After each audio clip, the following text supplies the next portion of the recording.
Good evening, everybody. I have 6 p.m., so let's get started with the City Council meeting for July 27th, 2026. We'll call this meeting to order, and I'll note the presence of 6 council members sitting here. And do we have a 7th online? Yes, we do. Yes, we do. All right, thank you. All council members are present. Let's begin with the Pledge of Allegiance. I pledge allegiance to the flag of the United States of America and to the republic for which it stands, one nation, under God, indivisible, with liberty and justice for all. All right, thank you, everybody. We have some announcements tonight, so we'll get those started here, and then we'll go to some committee reports. Okay, first of all, just a brief update, not a lot of detail. We like to be cryptic here. But the next phase of the 12th and Commercial intersection update will start sometime in mid-August. As I think some of you know, what's going to be happening there is they're going to be replacing the signaling equipment, the actual traffic signals, with new, modern, magical traffic signals that will improve performance at that intersection. They'll also be doing some curbing, and they will be fixing the hump at 11th Street. So look forward to that. We're not giving you a precise date because we don't know when that quite will begin, but it will be sometime mid-August, and it may be up to 6 weeks. And the intersection should not be closed at any point. It will largely be able to be completely open and just partially closed in some circumstances. Okay, we are looking for more candidates for a couple of boards and committees, the Arts Commission, the Housing Authority, and the Library Board of Trustees. If you're interested in any of those or any of our other committees, please go to anacorteswa.gov/1306 and apply. If you've got any questions about any of those committees, please let me know. But, we're looking for candidates for committees all the time. These are the 3 that we have open right now, but you can put your name in for later selection because we do have vacancies from time to time. We have a new page on our website about property taxes and how property taxes work. You can go to anacorteswa.gov/taxes and learn more about that, including about the fact that we have almost the lowest property tax rate in Skagit County right here in Anacortes. We're just a couple cents higher than Burlington. But go ahead, take a look, anacorteswa.gov/taxes. Property taxes are a little more complicated than everybody thinks they are, and so we wanted to put out some information about that. There's also a link there on that site to a eligibility questionnaire for the Senior and Disabled Property Tax Exemption Program. This is a new interactive questionnaire that was developed by the Skagit County Assessor. You no longer have to navigate everything in order to figure out if you qualify for that program. Go to this website, click that link, and find out if you actually do qualify for that, because that is different from the deferral program. You actually get an exemption from property taxes if you qualify, so check that out.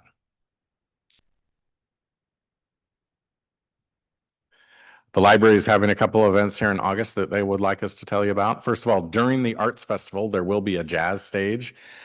So downtown here, not at the library, but downtown during the Arts Festival, they've got jazz being brought to you by the Many-Area Jazz Endowment. So check that out.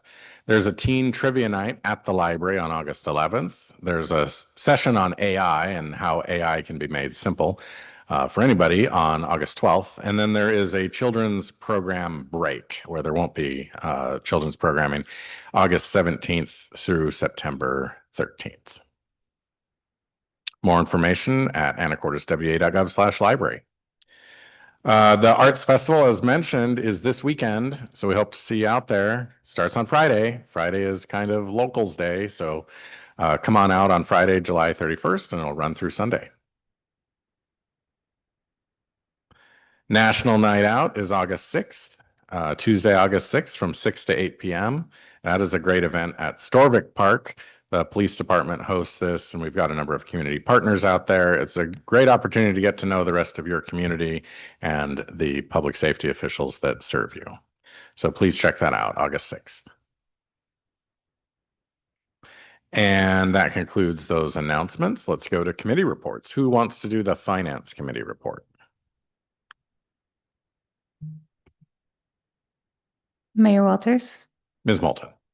The Finance Committee met on July 23rd, last Thursday, and all of us were remote for various reasons, but we met with Ms. Peck and Mr. Hoagland, and we got a great preview of the budget presentation that we'll all be seeing tonight.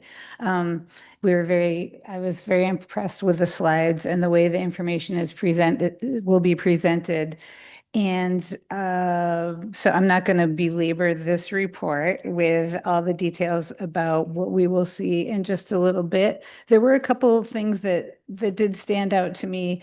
One was that building revenues are 51% of expected so far, but just to be noted that we knew that they were going down, and they're 9% lower than the 2025 actuals, the budget is. So some of the numbers in the 2026 budget have been reflected to reflect some of the lower numbers that we've been seeing year over the past 3 to 4 years. So we'll have more detail about that.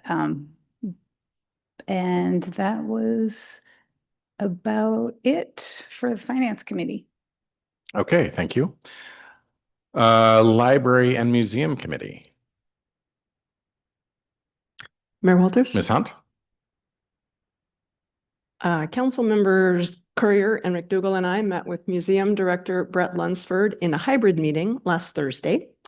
Mr. Lunsford provided an update on the museum department's many cultural tourism initiatives as the summer heats up and all our visitors are here now. So you can all feel that happening. Staff are still compiling the Q2 visitation stats, but visitation appears to be up to all the museum facilities in spite of the reduction in open hours due to the 2025 staffing cuts. Mr. Lunsford attributes this in part to the very popular Anacortes music exhibit at the Carnegie Library, which I cannot praise enough. Fantastic. Features many of our staff members, as a matter of fact. And the general increase in people moving in and through the Maritime Plaza, now that that's been expanded. The Maritime Heritage Center, because that's the building that's open all the time, is effectively serving as a welcome desk for that whole zone now, and we appreciate museum staff providing that service. We also discussed how the successful cultural tourism initiatives in Anacortes fit in with the larger demand being seen throughout Skagit County for authentic visitation experiences. People want to see how real people live and work and have lived and worked in the past in places we aren't familiar with. So we're fitting into a larger trend there, and we're doing it very successfully. We also discussed how the museum's extensive collection of photos, documents, and artifacts essentially forms the cultural infrastructure of Anacortes. Our museum staff are the stewards of that infrastructure. It has been truly humbling to me to tour the full to capacity storage rooms in the Carnegie Building and witness the physical legacy of generations of generous Anacortes residents and businesses, all of which is stored and preserved and cataloged and made available by our museum staff. I'd encourage each of my colleagues on the dais, if they haven't already, to set up a time with Mr. Lunsford to tour the back rooms and appreciate the scope of that resource and our responsibility to the many donors in our community and to our future residents to maintain that collection. Thank you, Ms. Hunt. All right, we have Public Safety Committee up next. Who has that report?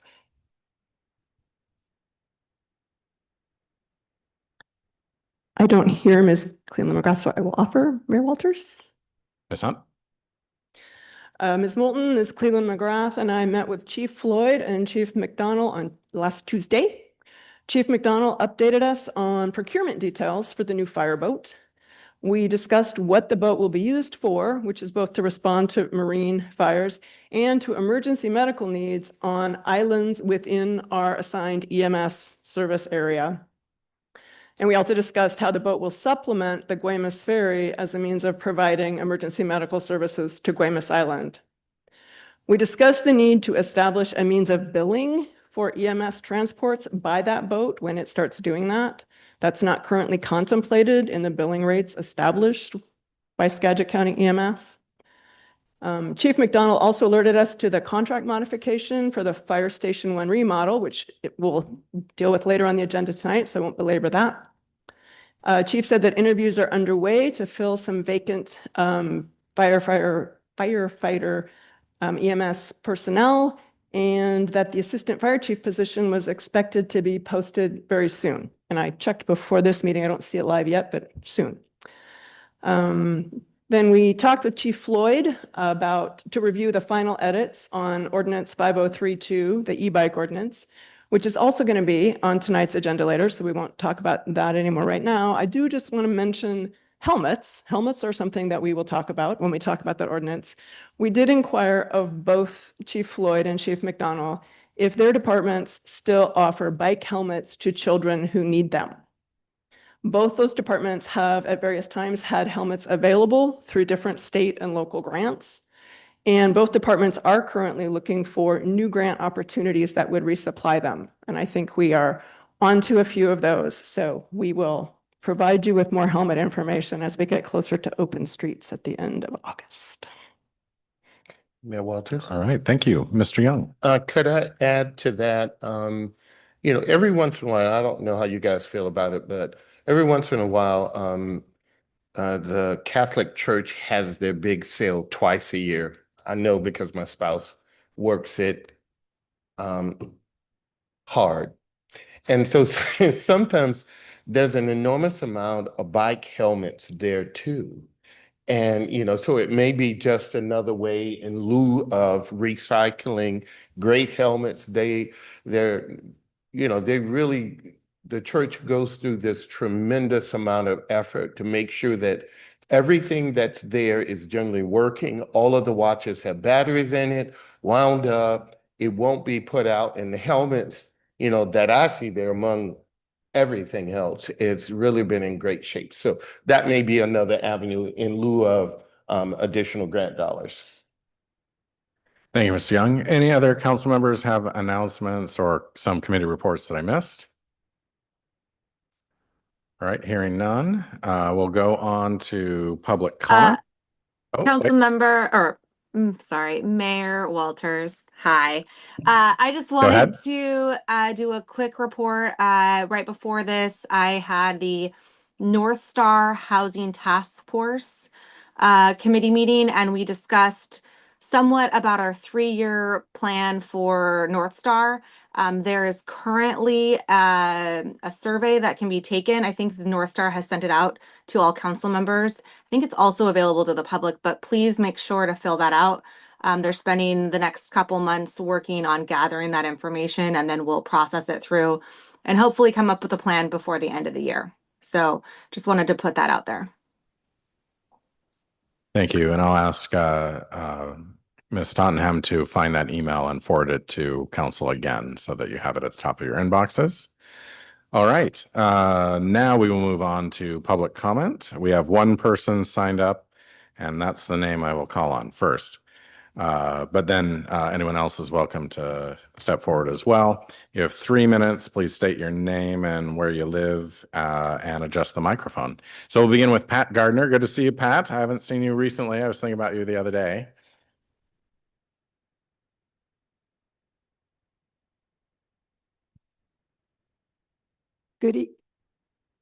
Nope.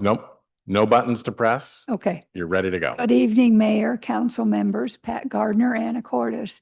On the first part on the open streets, I've gone down there, come to it every year, and I sit and watch the unruly kids on their bikes. And parents are just oblivious to it. And I had mentioned before some sort of, maybe on one of the streets, a training or some sort of rules of the road bicycling. You cross an intersection. This is where they could practice you come to an intersection, you slow down, you just don't whip through and run over pedestrians.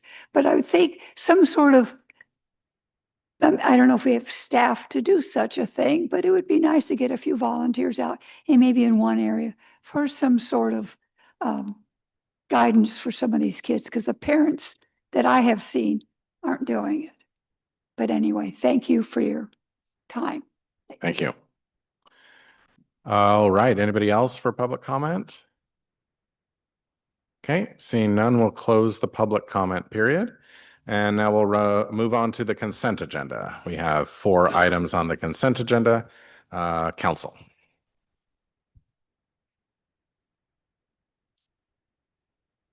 Council, do you have a motion? I move to Mr. approve the consent agenda items as presented. Second. A motion and a second to approve the consent agenda. Hearing no one asking to pull any items from the consent agenda and no discussion being allowed on the consent agenda, we'll proceed to the vote. All those in favor of approving the consent agenda, say aye. Aye. All those opposed, say no. The ayes have it. The consent agenda is approved. Okay, that brings us to our first item of other business, which is our e-bike policy. Chief Floyd will introduce this item, and this is the second read. We will take some public comment before taking any action on it. So, Chief Floyd, take her away. Thank you, Mayor. Good evening, council members and members of the audience.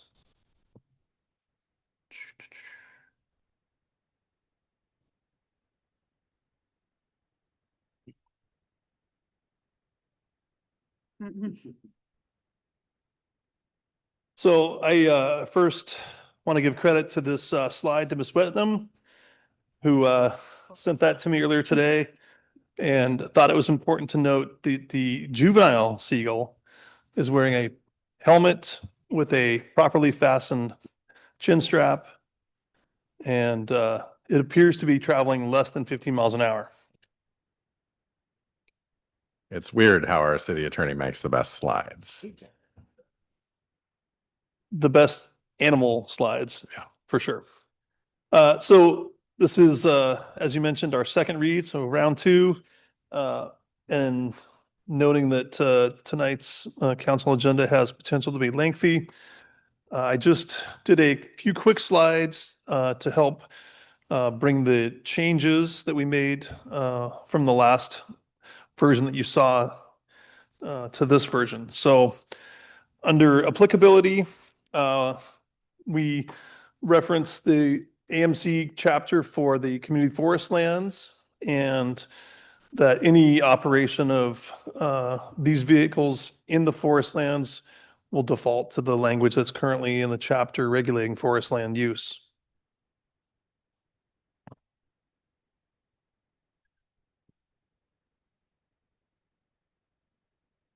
You might need to click on the slideshow. Okay. A few changes under the definitions. So we clarified definitions using associated RCW references. We also added a definition for electric personal assisted mobility devices using the definition for that. That's under RCW 4604-1695. We also had a lively discussion on the definition of shared use path and what trails in the city that should include, whether it be the Thompson Trail exclusively, do we include the Guimas Channel Trail, Rotary Trail? And I suspect some of that discussion tonight will help us figure out where we want to end up in the end. But there was all of the above that were considered. Since those are improved trails, they're paved, and we see a variety of user types on those trails. For motorized vehicles, we have a speed limit of 15 miles an hour, except on city streets. And we have the same for non-motorized vehicles. that's really the highlights of our changes. Beyond that, everything largely remained the same with the version that you saw previously. So with that, I'm available for any questions you may have. Council, do you have any questions at this point? Walters? Mr. Young? No, I just wanted to acknowledge the emails that came in concerning, at least to me, about motorized versus non-motorized, where versus where not. And so I just wanted to say I read them all. And so I'm prepared to move forward with this piece here. Thank you, Mr. Young. Mayor Walters. Mr. Fantini? Yes, thank you so much. I think the thing about this is it's so new for all of us. I think that we're going to put something in place now that I'm sure in 6 months from now, a year from now, there's going to be a new bike of some sort that we're going to have to adjust for. So I think it's a really great starting point. One of the things that I see when I'm looking at places that are putting this in play all over the country that are having success with it is all about education and positive reinforcement has shown. So it's something as simple as, I think one place I saw the police officers give out ice cream tickets, like free, like I know this might sound ridiculous, but I think this kind of stuff works on kids. Positive reinforcement, like they give out like maybe, ice cream to kids that they see following the rules, right? Positive reinforcement. So I'm just wondering, do we have any kind of like, other than saying that we have this now, do we have any kind of formalized education? Like, I know a lot of times we say that, hey, we want to partner with the school district and go up there and talk to them. Because I think that like for this to be successful, the outreach part is going to be really important. So I'm curious if we have any of that now. And if not, once we pass this, how would you suggest that we go about making some of that outreach happen? So not directly related to this, but is adjacent to, I contacted a number of grades or middle school age kids today out on motorcycles that is regulated under the RCW, not this proposed ordinance specifically. And in that discussion with those individuals, I gave them the alternative places where they can ride. I talked with parents and educated them. One of the parents made a comment that, the motorcycle use in the forest land trails is restricted to certain times of the year. It'd be nice if there was a designated area where these individuals could go ride and not be violating RCW or city ordinances. So I think working with the community, if there is the demand for that, is probably an incentive. I don't currently have an ice cream sponsor for a project like you're talking about, but I think it's offering an alternative is our best chance for success. And I'm totally in favor. I just want to make sure that once we do it, that we continue to look for ways to teach the kids and educate the kids about this. And thank you for the work. And I thought the Public Safety Committee did an excellent job vetting this out. So thank you. The point is well taken, and there will be a significant amount of work that will need to go into signage and advertisements and social media campaign. And we are aided in that by making this ordinance relatively simple. Because it's pretty difficult to explain to people that a class 1 or a class 2 or a class 3 have these different rules in these different areas. And that's largely not present in this draft. So assuming that this is what gets adopted, I think our work will be aided there. Certainly, it will be a big difference from the existing law if helmets are required in the final ordinance, because that's not what is currently required. But maybe that's one of the most important things in here. So we will have our work cut out for us, but we intend to do a good job on that. Any other questions for Chief Floyd? Otherwise, we could do discussion, or I could go to the public for comment. Mayor Walters, Ms. Hunt. could you put the slide back up with the 15-mile-per-hour speed limit where we just were? Thank you.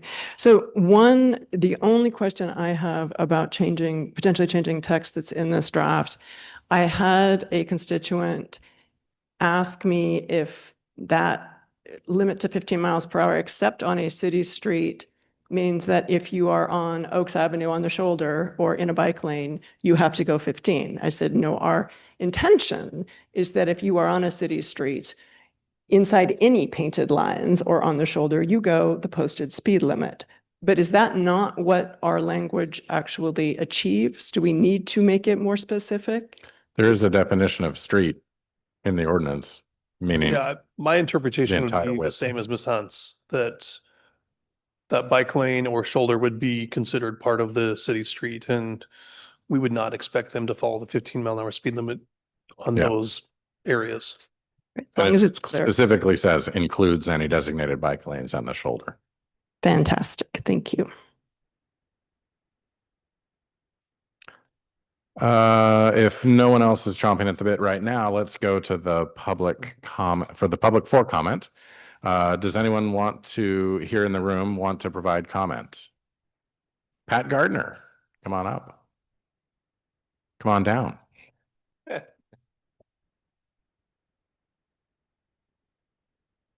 Good evening. Good evening, Council and Mayor Pat Gardner, Anacortes. I don't know where to begin. We have all ages on these motorized vehicles or contraptions, whatever you want to call them. And I'm wondering about training. Now this is a little different, but you're going to Mount Vernon, you see that motorcycle training place by the Ford place there on that big field or lot. Is there somewhere we could have an all-age training of not just training, but the rules of the road or the safety features? Be sure you have your helmet, or if you're at night, you got something bright on. I mean, I've almost been broadside by one of these little kids on one of these little wheelie things. But there's some sort of training. Some parents know, but there are some parents that are oblivious to it, and they don't know what their kids are doing out there. And they buy them these things and say, go play. And it's not fair to them. If they get hurt, who are they going to holler at? So I'm thinking if we had a field or a place where we could have some instruction, a little training depends on if you want to go with the high school kids or the junior high or the little tiny tots, but there needs to be some training, because I have seen some, and we all have seen some fancy riding that I never did. I never got away with that when I was a kid, but it's just, I think training is important because the parents aren't always doing it. Thank you. Thank you. Yes, Mr. Nyhart, why don't you come on up?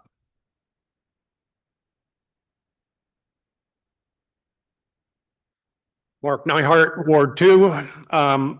My only concern is, first of all, it's great that we have an ordinance. There are issues with these, so thumbs up for the city and the police department for working this. My only concern is on the trails.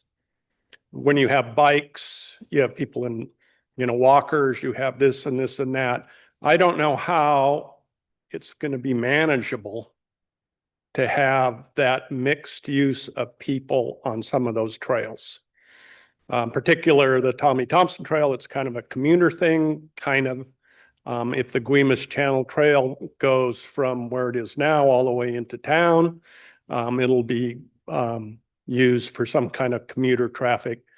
But yeah, bicycles, especially the e-bikes, and now these little motorcycles. And but we also have seniors there that walk that trail, particularly the Guimas Island Trail and Tommy Thompson. So my concern would be, how do you work that out? And then the second piece that Mr. Pantini talked about is, or actually somebody else, I think it was, alternative places. Don't make that the ACFL to ride those electric small motorcycles or anything else. Find someplace else that other than ACFL. The Parks Department did a good job of trying to manage that, But once you get those kids on those small electric motorcycles, we've got a nightmare. Anyhow, thank you. Thank you.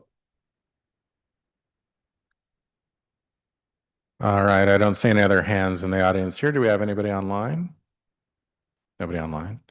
Okay. And just for clarity, council, motorcycles, including the e-motorcycles, aren't allowed per this ordinance on the shared use paths, but the e-bikes are. Council, do you want to engage in further discussion at this point? If not, you could make a motion, or even if you do, you could make a motion and that could set Mayor the Walters. further discussion. Mr. Fantini? Me down here. As this is our second read of this, and I think all of us could sit here and talk and keep parsing this, but I think the best way to move forward is to put it into play and then start seeing the results. So with that, I move adoption of ordinance 5032, repealing AMC 10.38 motorized scooters and replacing it with the new chapter AMC 10.38 personal transportation devices. Second. Motion and a second to adopt the ordinance as presented. Further discussion? Mayor Walters? Ms. Moulton? I just wanted to mention two quick things. For the last 10 or 15 years, the middle school has had a Safe Routes to School program, and that's been very effective about teaching kids safety, who then teach their parents safety and the importance of wearing helmets and behaving well on bikes. Of course, that doesn't touch everyone, but it touches a lot of people, and it's been very effective.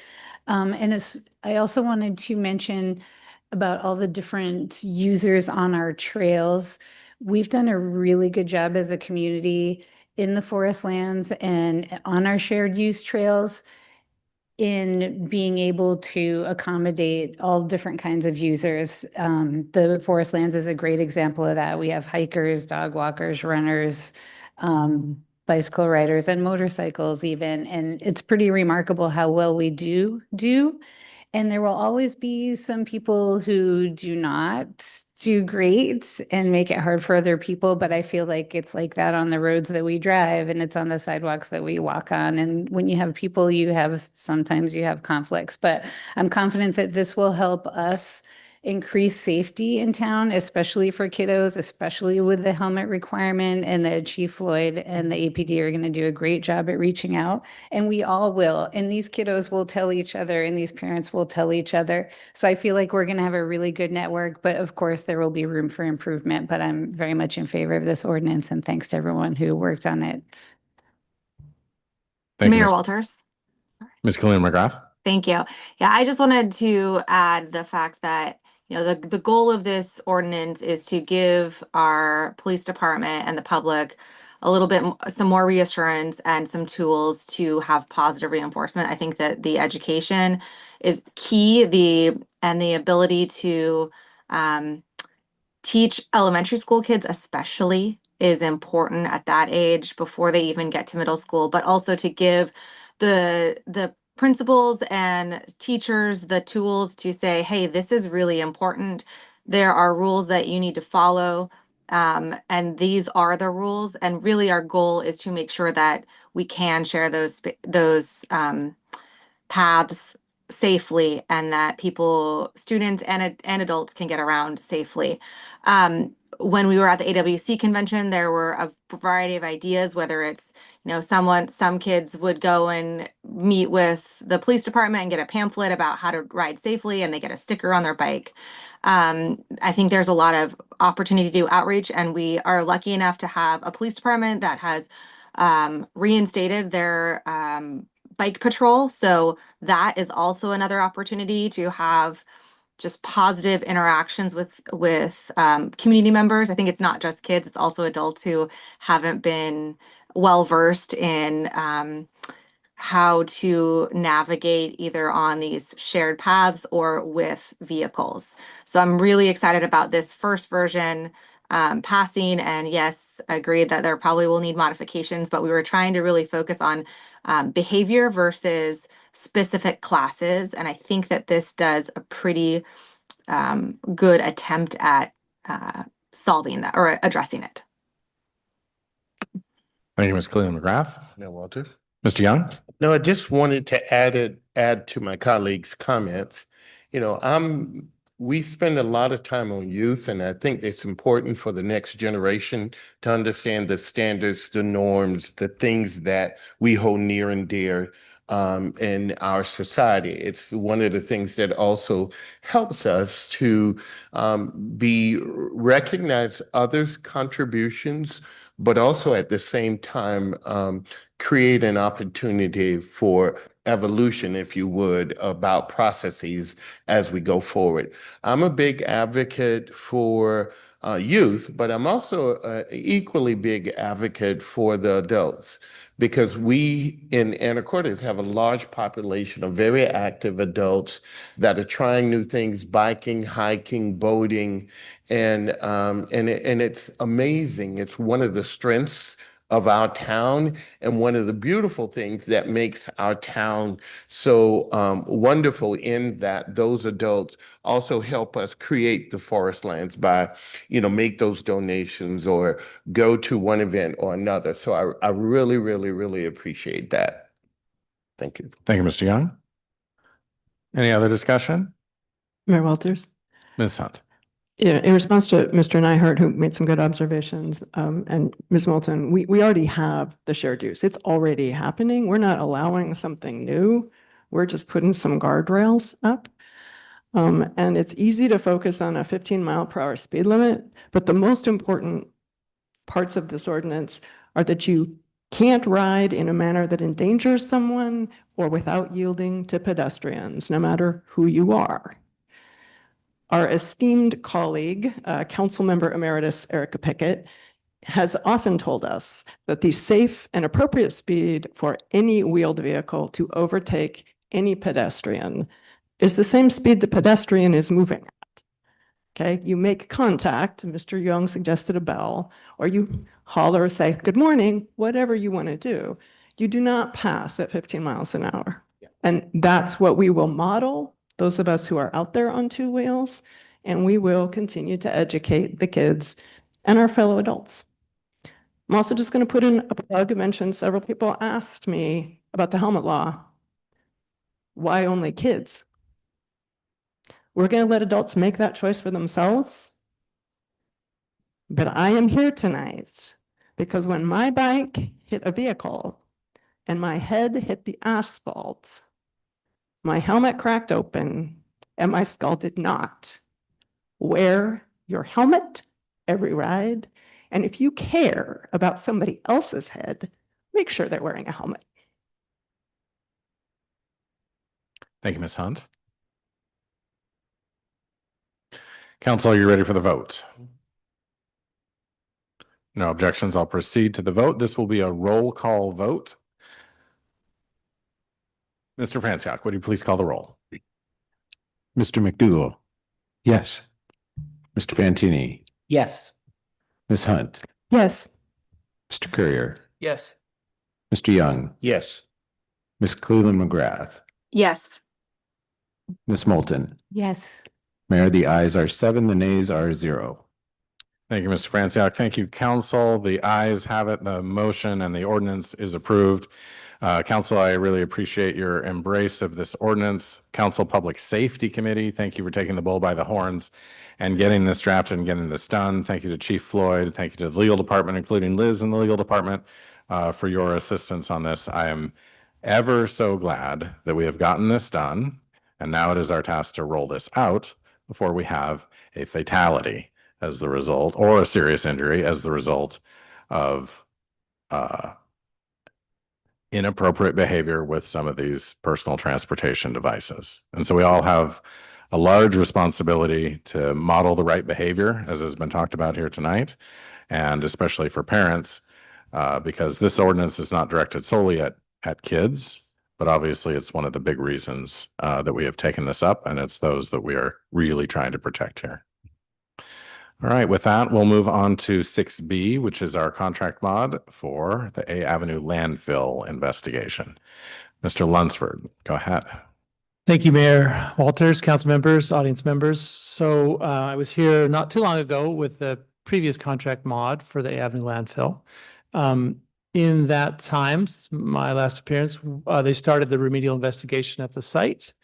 And they ran into a small problem when they were trying to dig or bore through to create the groundwater wells.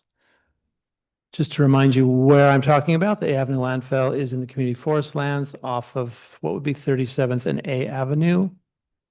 Trail 10, if you're a forest lands user, that's adjacent to the landfill. On this map, if you'll work with me starting at the top at about midnight, 12 noon, whatever you want to do is site number 1. That's the blue dot there. Going to about 3 o'clock, site 2, 3:30, 4 o'clock, site 3, and 5 o'clock is site 4. So those are relative to the landfill starting in the north, moving around the east to the south. And those are the groundwater wells they want to bore. They couldn't do that last time. It's because the apparatus was not able to penetrate to the layer. So I'll just fast forward and come back. So everything in the remedial investigation is happening except the groundwater sampling because they haven't been able to establish that. So the soil sampling, the seep sampling, delineation is ongoing. And I'm coming to you tonight to try to bring this to you regarding the sonic drill rig. So the mod is for 25,100. The workday would start in September of this year. Target depth is 20 feet. Maximum depth would be 35 to 40. So if we go back to the map on sites 2, 3, 4, they were able to get 7-ish feet, 9 feet max. They need to go to 20 at least. That's their belief based on the geology that that's where they'll find groundwater. They could find it at as deep as 35 to 40. That'd be their max depth. Mayor Walters? Mr. Young? No, just a quick question, Mr. Lunsford. With the first borer, if I can call Well it done. that. Yes. Okay, thank you. It wasn't able to penetrate, you said, to the length that they needed to. This second piece of equipment and part of the need for these additional dollars is a bigger, stronger piece of equipment. It's thank you. That's a great question. It's a different piece of equipment. So a sonic rig uses so that was a geoprobe that failed. It just pushes through and tries to push things aside. The sonic rig uses sonic technology, which I do not know very well, but I'm sure the internet could inform you of that, and uses that to essentially cut through. So it can go through concrete, whereas the previous apparatus could not. So they start out with based on their research, and no one has really drilled here, so they were going in a little blind, but doing their best based on the geology that they knew. And so they could not bore through, so now they're going to essentially have to cut through with this new technology. So the rigs look like this. So they have to have a horizontal clearance about 8 feet and then a vertical clearance to do the work. So on 3 of these sites, so I keep moving back and forth, sites 4, 3, and 2, they believe they can get that clearance to get there. But if you've been on the trails, it's rather wide. It's part of gravel road and a larger access trail here on trail, what we call 108. So they think they can do that quite easily. It's when they get to site number 1 in the north here that they have a problem getting down the trail and then the elevation, because they don't want to make a road and they don't want to cut trees. So got it. They know this will be a problem.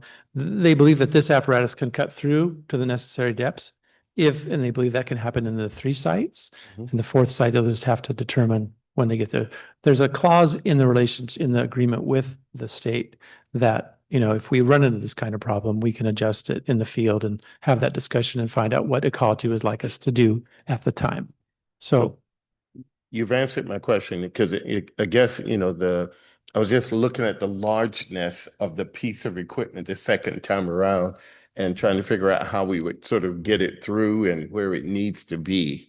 So this is a necessary thing. Yeah, it may not be this size. It can be, they have much smaller rigs, but they have to have they all have a vertical requirement. And so the last one we had was about 8 feet wide.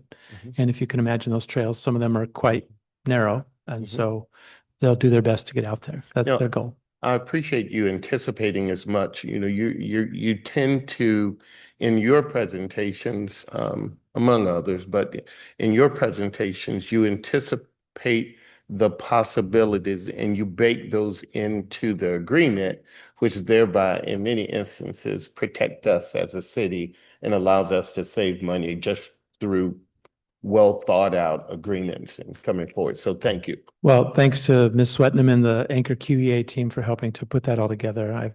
Thank you. I'm just the humble messenger.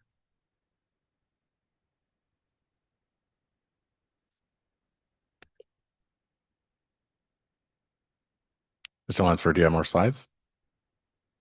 That's my last one. Mayor We Welter. know we're at the end. Mr. Fantini.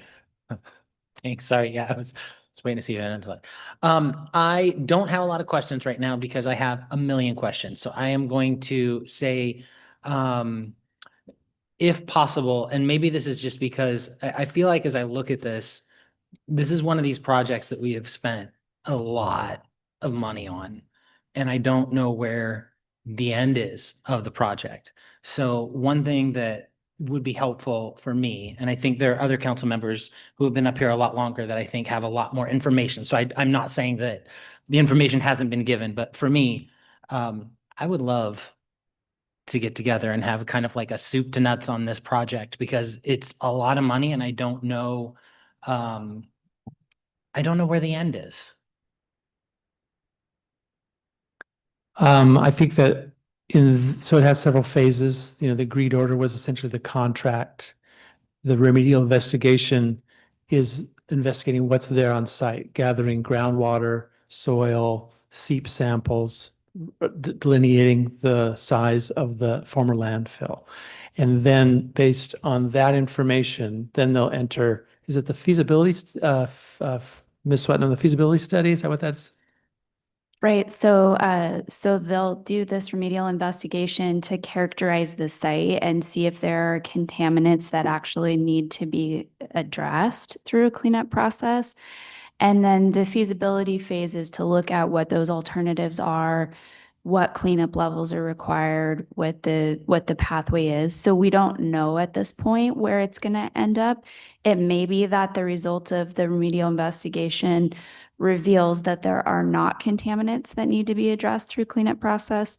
And then we report that and we work with ecology to close it out. But it really, in this case, is going to be this remedial investigation process that's going to determine what the project's going to look like. And one thing I wanted to mention as well, because I think you're probably looking at the agenda bill that shows a high dollar figure. That amount is for this contract for Anchor QEA, which also included the work on the water treatment plant demolition project. So that dollar figure was not all on this particular project. That was a much more expensive cleanup project. But I think we can certainly work with Anchor and we can come up with a good, more comprehensive update for council on where this project is in the process and kind of go back through that life cycle of a Matka cleanup project with ecology and give council a kind of a rerun on that. So. Yeah, because I think for me, it's like that totally makes sense. So it sounds like this is what we need to kind of get the information we need to make the decision on next steps. But all of that would be really helpful to know when we're making those next steps. So anyway, thank you. Sorry. No, thank you. That's a great question. Thank you, Ms. Swetnam. Well, I don't know if council really needs that because there is a concise 322-page remedial investigation work plan available for your reading pleasure on the project website. That's true. Thank you, Mayor. That's true. Council, Mr. Young? Short of any other conversation about it, I move that the city authorize the mayor to sign a modification contract 21-024-LEG-001 with Anchor QEA LLC in the amount of $25,100, increasing the total contract price to $2,917,376. Second. All right, we have a motion and a second to approve the contract amendment as presented. Any further discussion? Hearing none, we'll move to a vote. All those in favor of amending the contract say aye. Aye. All Aye. those opposed say no. The ayes have it, and the contract amendment is approved. Thank you, council. Our next item, 6C, is contract mod for the Fire Station 1 remodel project. And Chief Mannix McDonald is here to present that item. Go ahead, Chief. Good evening, Mayor, Walters, and City Council, members of the public. Chief McDonald, Anacortes Fire. Chief, you might get a little bit closer to the mic and feel free to adjust it if you need. So Station 1 was built back in 1993, and just recently we decided to go through a remodeling project, and then construction began in May of this year.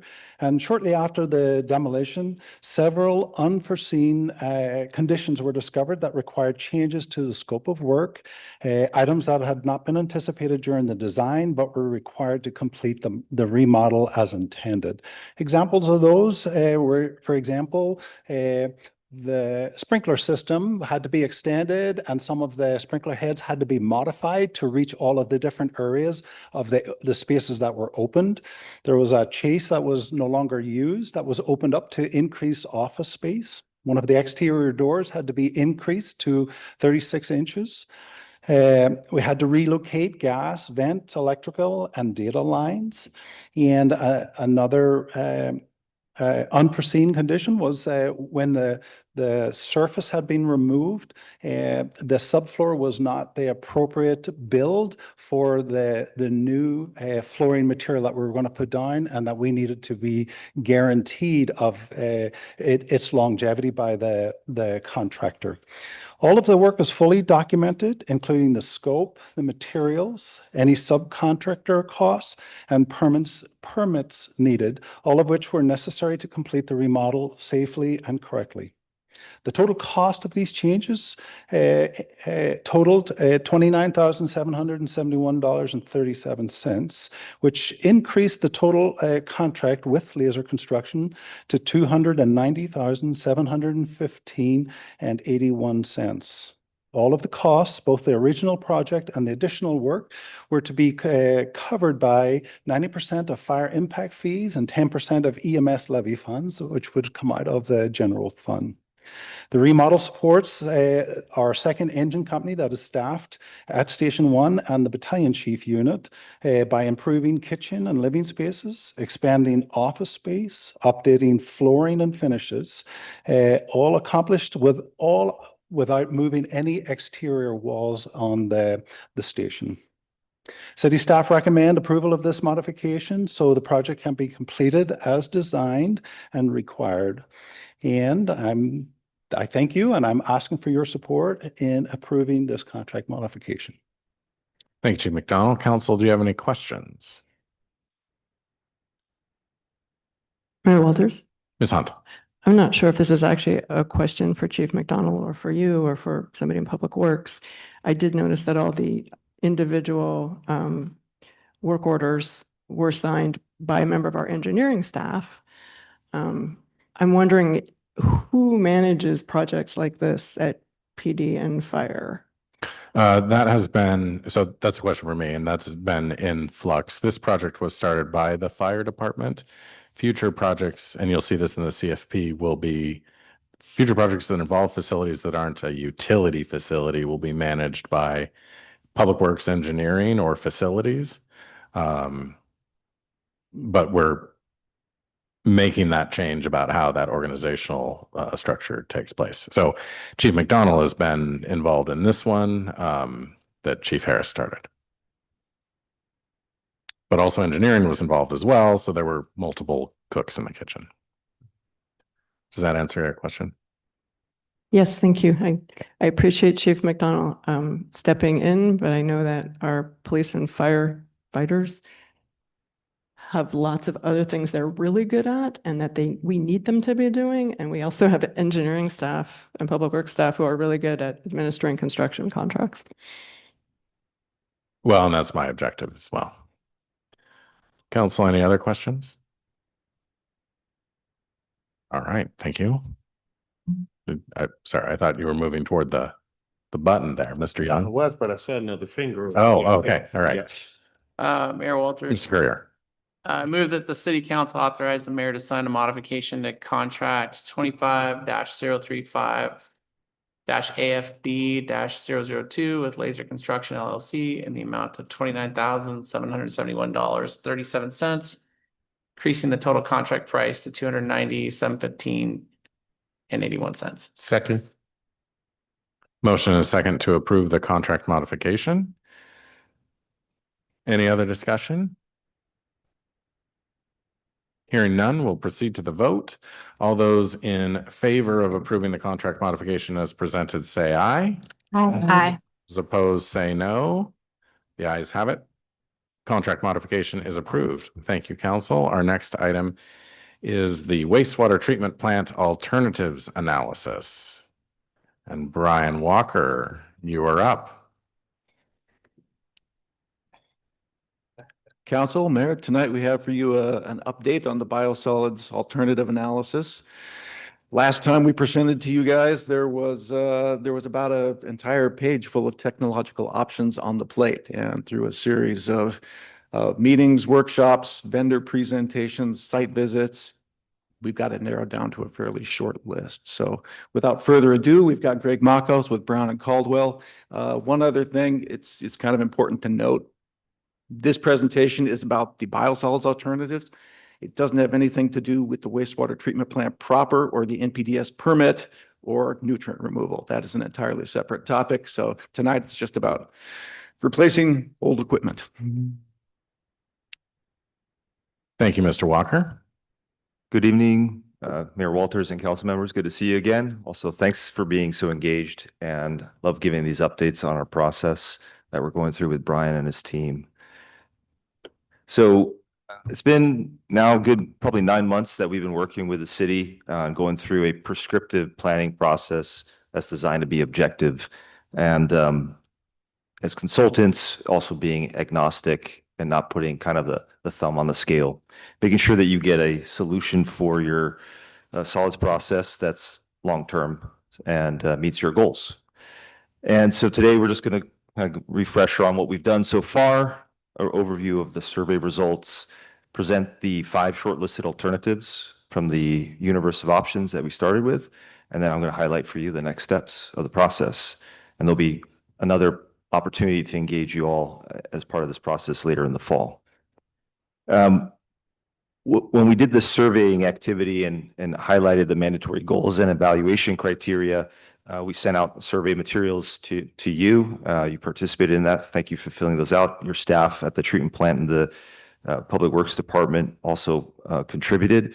And we typically like to take that and generate sort of a mission statement, kind of that summarizes everything, coalesces everything. Believe it or not, we didn't use AI to generate this, but in short, I'd like to read it. I think that the goal for this overall planning project is to develop a resilient, cost-effective solids treatment program that reliably meets City of Anacortes' current needs while remaining flexible to evolving regulations, long-term environmental goals, and future growth.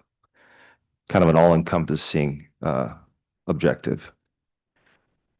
Where we're at in the process here, the orange steps are ones that we have completed, and we're moving into kind of a more holistic, more detailed analysis. We started by evaluating your incinerator. Our staff, our specialty staff came out and looked at your incinerator, its subcomponents during a planned outage. We made recommendations on improvements, both near-term and short-term, both near-term and long-term, excuse me. We then also did an initial solids planning effort to see how we could bypass the incinerator in the future if there was a need to do so. We then determined mandatory must-have goals that the city wants and the city staff feels they need, and then also agreed on those criteria, and I'll show those again here.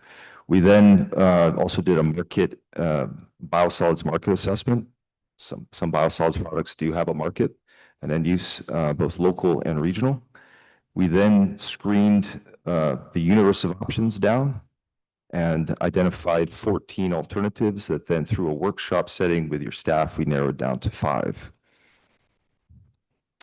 This is another illustration of that process. It's just trying to show you that we're funneling things down. And the next step here is our modeling tool, which we will be able to develop end-to-end alternatives. You'll understand what the widget is and all the inputs and outputs from it, including costs. Your mandatory goals, you've seen these before, but maybe a refresher.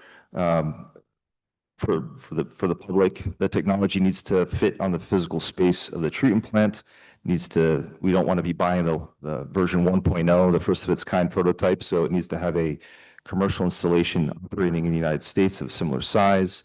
It needs to be adaptable to comply with current regulations and, as best as we can know, potential changes to future regulations. Fortunately, in the biosolid space, those don't happen every year, and they take quite a while to come to be. The most recent having been PFAS regulation.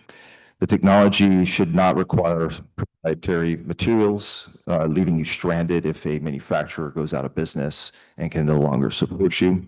And the technology needs to produce a product that has potentially multiple outlets, so you don't get stuck relying on one disposal option for your biosolids.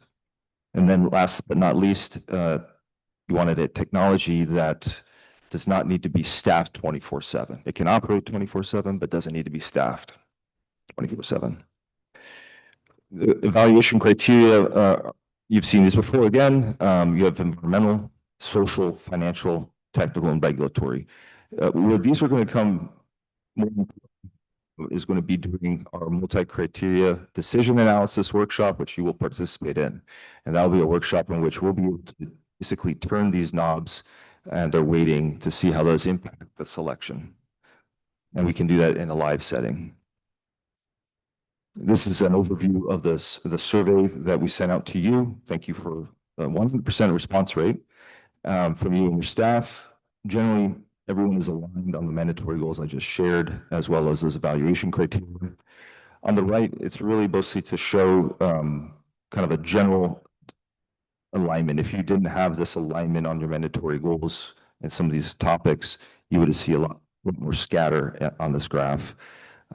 Just quite relevant, I think I'd like to point out operational reliability is of huge concern to your staff, as well as the flexibility of the system. In this particular survey, initial capital costs might not have weighed as being important as the other factors, similar with the ability to recover a product and produce a product from biosolids. I'll say that this is an ongoing process, so these obviously could shift, likely will shift as part of that next workshop that I alluded to. This slide shows the starting point. This is the universe of options that are currently known out there, from embryonic technologies that are in development and innovative technologies in green that have some initial installations but are still getting adopted. And then you have the workhorses of the industry that are in, I guess we'd call it a cyan color. We took this universe of options, screened them down to the remaining applicable ones that meet your inventory goals, your pass, fail criteria. Some of these, because of their similarity, specific situation, were clumped together. We then held in June a workshop with your treatment plant staff, including public works staff as well, and we were able to discuss 14 end-to-end options that met your mandatory goals. And through a vetting process, we were able to, and some of these, I'll go through them why. Some of them were screened out because either overly complex due to elevated cost, low applicability to your site, and some, frankly, really couldn't fit. So there was kind of a re-verification of your initial step where we had done initial screening. We went back and saw that in fact, when we sized the equipment, it actually could not fit on site. So now we'll have 5 alternatives to carry forward in a more detailed analysis. This slide summarizes for you the 14 options that we looked at. We generated layouts for these based on sizing criteria from your comp plan update, and then obviously extrapolated through 2045, so over 20 years. So the systems that you'll see in the layouts here in a bit are based on future sizing that should accommodate all your growth, anticipated growth. The check marks that you see on the right are the 5 alternatives. The first 2, rehab of your existing incinerator, replacing the incinerator, and then down below, ATAD, which I'll get into in a bit, and then bio-drying, and bio-drying with pyrolysis. The others were eliminated because of, as I said before, either too big, don't fit on site, operational complexity, and also cost. Again, these were compared in, there was no absolute cost analysis done. These were all done in sort of a comparative manner, more or less expensive, more or less complicated, more or less operational complexity. One thing of note, an incinerator is not a simple piece of equipment. It's a complex piece of equipment, but because of your staff's familiarity with an incineration system, for example, was scored at a low operational complexity because of their familiarity. Your staff knows how to run an incinerator pretty well. If I can interrupt you for just a moment, I don't know that we need all the acronyms explained, but you might translate FBI to incinerator. I'm sorry. That's called incinerator, which is the type of incinerator. No, we need them all, but just, you might have to point out that number 1 is incinerator and number 2 is new incinerator. Correct. Kind of thing. And ATAD is a mouthful. It is out of thermophilic aerobic digestion. Some of the explanations are not helping. ATAD. Okay. So the alternative 1, which I think is expected this to pass as a baseline condition, is to rehabilitate your existing incinerator. We would imagine that this has obviously the least footprint impact on site.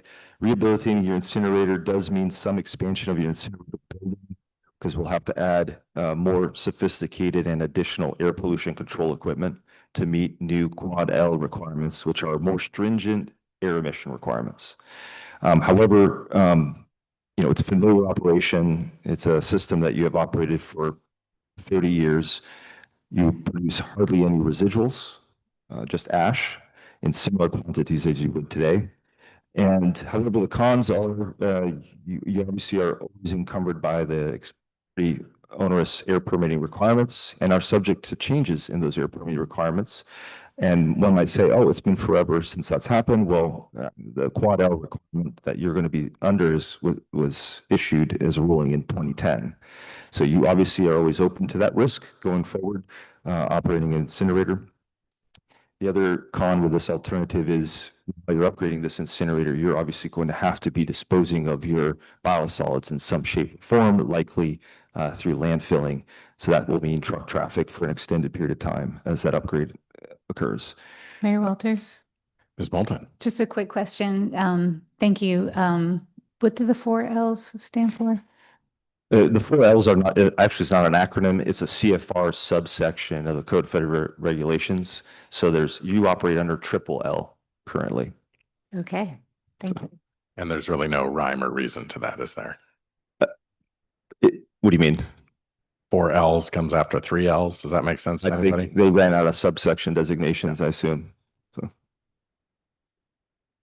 Alternative 2 is a brand new incinerator. Obviously, when you're rehabbing an incinerator, just like when you're upgrading a part of your car, you can't guarantee the service life of the entire car, or you have more risk. You're exposed to more risk because you might upgrade the transmission, but your alternator may fail, or as a case of my little metaphor. A brand new incinerator will give you obviously a predicted lifetime for that asset. It has similar pros and cons as your alternative number 1. Familiar operation, likely a lesser operational load to your staff because of enhancements in incinerator technology. Similar impacts to the site, and you still remain with the cons of being exposed to air permitting requirements. Again, this would be, as I say up here, a Quad L incinerator, so more extensive air pollution control equipment. More extensive pollution control equipment requires more extensive maintenance and required annual testing. But we do recommend that you evaluate this option. Alternative 6 I realize that might feel out of order, but we try to keep the original naming of the 14 alternatives, is the only digestion alternative. This is quite a departure from your current process. This is not using any high thermal temperatures. It basically, you're adding air and mixing wastewater, and that is allowing aerobic oxygen-loving bacteria to break down your solids and generally cut it down in half.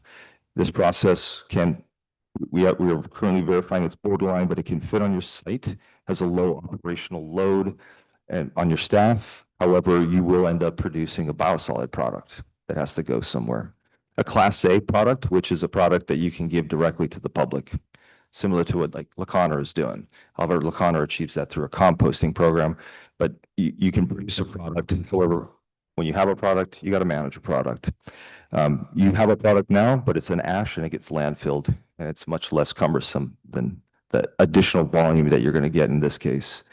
Generally, it's a packaged system, but they have several installations. Actually, your staff, the manufacturer was on site today and led a presentation with your staff, and I facilitated a tour in Wenatchee. Wenatchee has a system like this. So they're commonplace. They do have a bit of a concerns with odor, but they do have a odor control system that's built specifically for their types of odors. This also does remove nitrogen, nutrients from the side stream, but it will produce a side stream, whereas the other alternatives don't produce a nitrogen-rich side stream. That is not a small factor. I'm curious to see how this will end up panning out compared to the others, but it is your only digestion option. Mayor Walters? Ms. Hunt. So in contrast to keeping the incinerator or making a new incinerator, this one says you don't have to demo the current one, but we would eventually remove that when the new technologies. You could repurpose the building for other uses on site, correct? Okay. When we come back to do the actual workshop on these 5 alternatives, will one of the variables that you're able to tell us be how long we anticipate construction would take, so we know? Not at the next workshop, but at one point we are going to be talking about construction sequencing and phasing in these alternatives. It will be the second step. Okay. Not this next step, but the one after. Because in the first 2 alternatives, if we are going to have to be trucking solids away for some amount of time, if that's 1 year or 3 years, it makes a difference perhaps in how we would evaluate that. Absolutely. Alternative 8 is an interesting alternative. Your staff have the ability to tour a couple of facilities for this using this technology. It's basically using a low temperature, low energy drying process. That's essentially a tumbling composting system. Although I don't want you to think composting, I'm just trying to help you visualize. It is actually drying and producing a Class A product. Again, a product that you can put anywhere.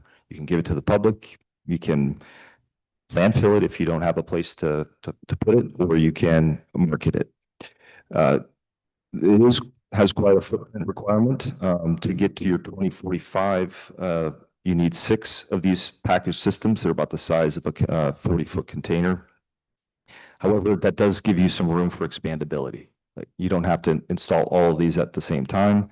At a minimum, you would need to install 4, then expand them just to have redundancy. They're established. They have several installations. We toured the ones in Scappoose and one down in California, and they have another 2 coming online in the city of Yelm. And we recommend evaluating this because of their low operational complexity. They would be housed in a building that is a slab on grade type of warehouse construction type building, single story. It allows you then also to build that, keep the incinerator operating until switchover is ready. Mayor Walters. Mr. McDougall. Quick question on this one. Can you give a rough estimate of like what size population growth would trigger the need for growing the 6 to 7 or 8? Like, we're at about 18,000 population now, and that's 6. I can't answer that question, although the 6 meets, so these are also very conservative options. These are including, I should have maybe touched on this. This is out to 2045, assuming your growth plus a 50% peaking factor. Okay. So these are quite conservative assessments. Got We it. So could it's- definitely tailor these back, but at this point in time, given a lot of the unknowns, we're trying to be conservative and grabbing as much as we can. Oh, that's great. That's perfect. Thank you. Mayor Walters? Mr. Young. Just a quick, as I listened to your presentation and, sort of following along, you do a great job of modeling some of the choices that we have. I look up at where it has relative cost. I see $1 sign and $2 signs, which is part of what I'm sure we will get to and look at what can we or cannot afford as a city, what is being required of us, and does it meet our needs now and into the future? Those are big things.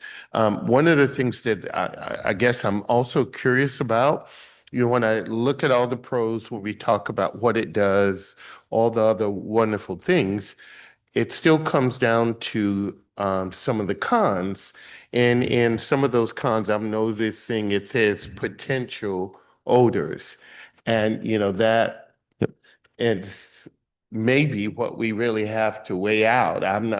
I don't think odors will go over well. I remember, coming across the bridge and when I was first moving here in 2009, and the refineries had this odor that you got when you came past it, and it was for all the reasons that one or the other needed to mitigate, and one or the other refinery indicated was the other one and why. But, those were not pleasant things, but it seems like in many of these examples and choices that we're making, we're going to need to make a choice. And so with that will come the question of how do we mitigate that? Are there additional pieces, scrubbers, whatever, in order to do it, and at what cost? And I think when we began to weigh out what we want to do and how we want to get there, I think that is also just as much a crucial part about the cost, because when we make that decision, we'll have to live with it and hope the public will understand why, whether it's costing more and we're not choosing not to have the odors, or it's costing more with a little bit of the odors, but a lot less. Those are the things that when the final presentation come, I would love to see how do we mitigate any odors too, for those that have that odor. And then that adding that cost will help us sort of holistically look at the options that are there for us. Because I honestly believe, I don't think Anacortes I think Anacortes probably would lose sleep over the odors. Absolutely. And the phone calls would be enormous, and the mayor's already working hard, so yeah, anyway, but you get my point. So when those things do come up, I am looking for the solution to that to also be part of what we look at in a holistic view. Absolutely. Okay. I agreed. I mean, these technologies, all these options include that. The incineration options 1 and 2 don't have that concern because of the nature of that technology. There is no need for odor control because you are burning the biosolids at temperatures that don't produce those odors. So these options will, if they need odor control, like this one will, those will be part of the costs and assessment. And then in the next stage, I think I presented on this in my previous update to you, where you're going to get a relative benefit score for each option.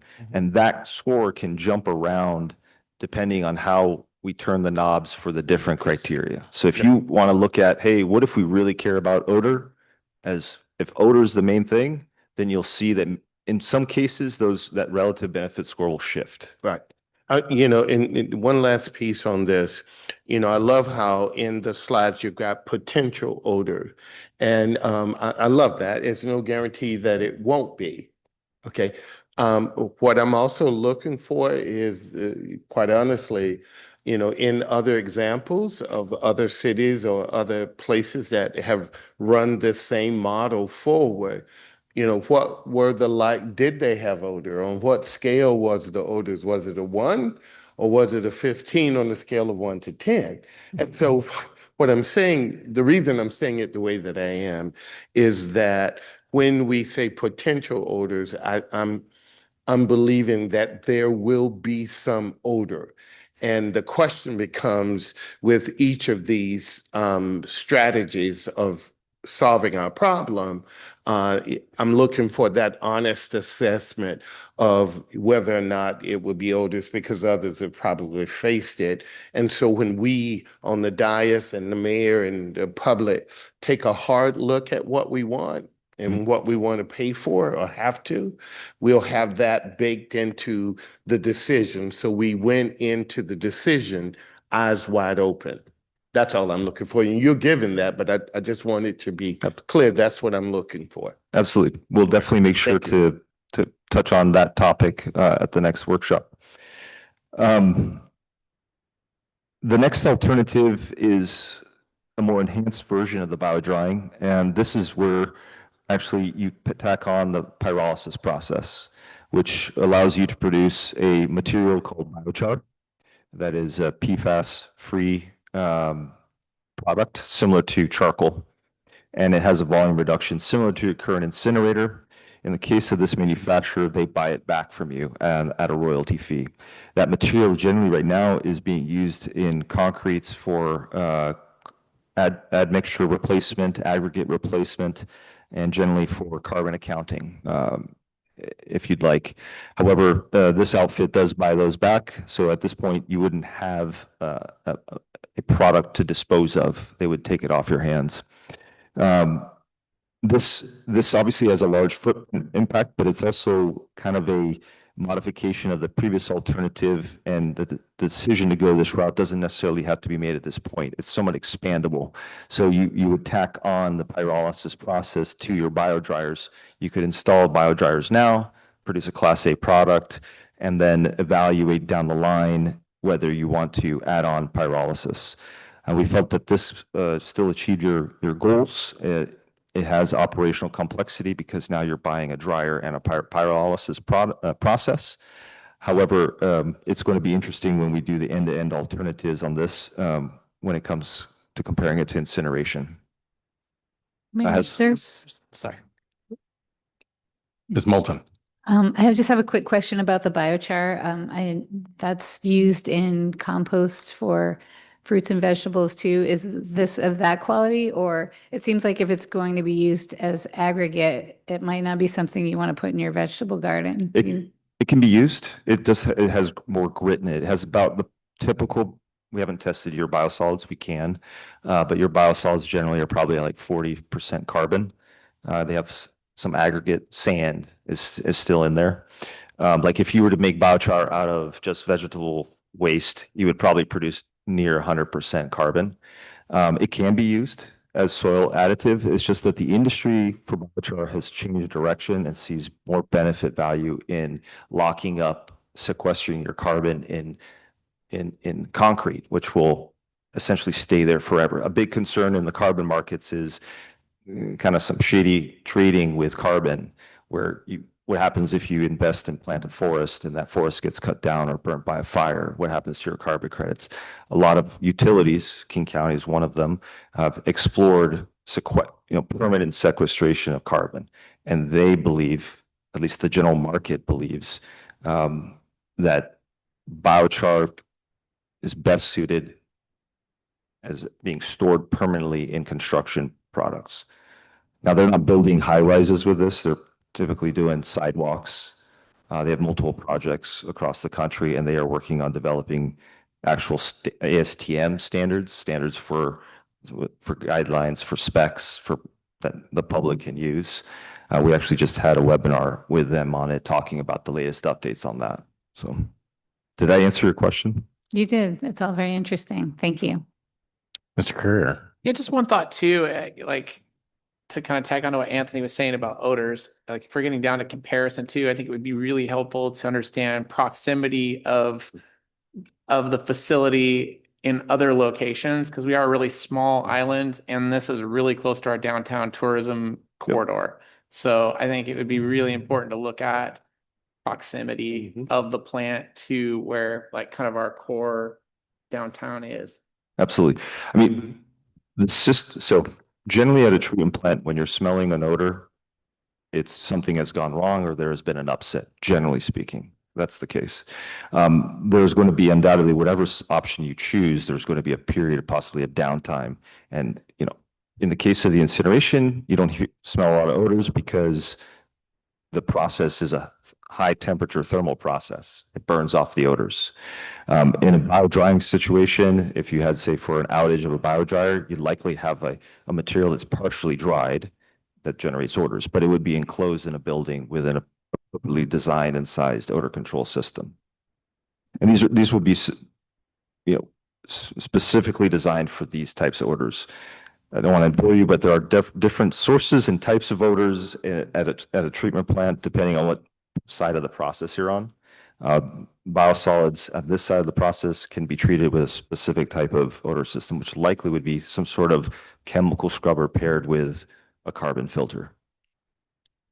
Mayor Walters. Mr. Fantini.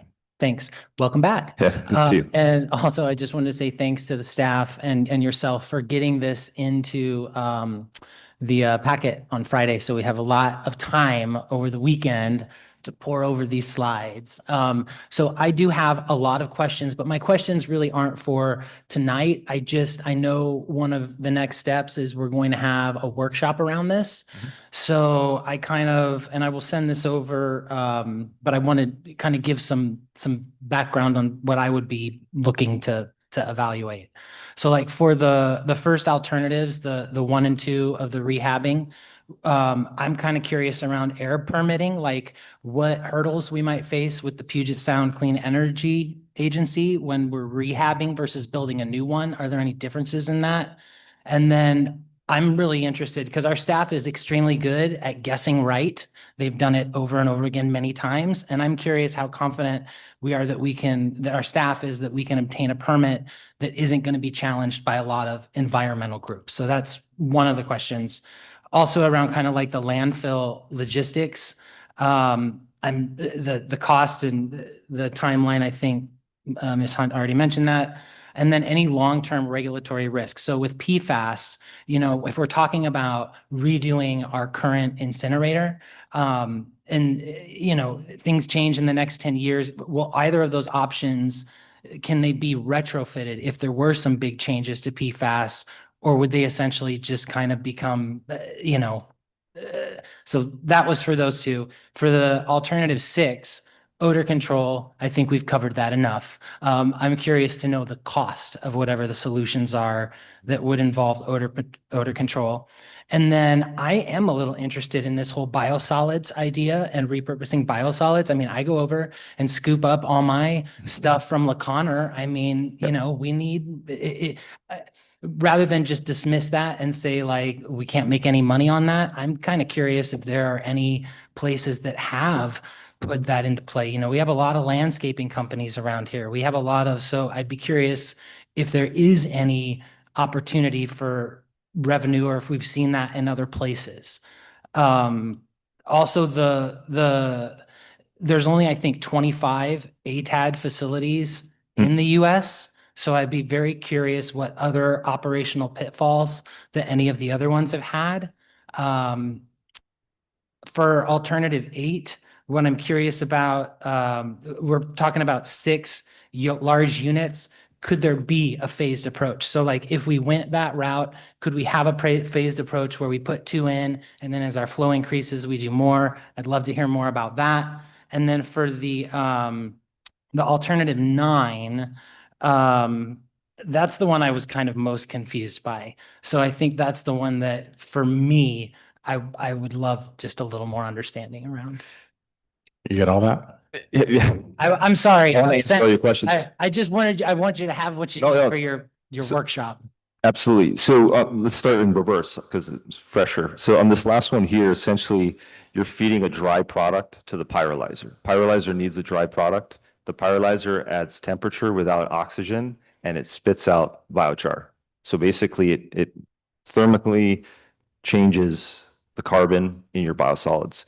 And it also evaporates all the other materials into what they call syngas. That gets recirculated through the system. It's generally, they like to claim energy neutrality, but that's what that is. It's a high process system. It's really just a conveyor that's under pressure and temperature. And you have a certain residence time and it produces biochar. You can make biochar at home. Take a campfire, put a wet burlap over it, and let it smolder. That smoldering is pyrolysis, just that it's done without oxygen in a controlled environment, so you have a more pure product.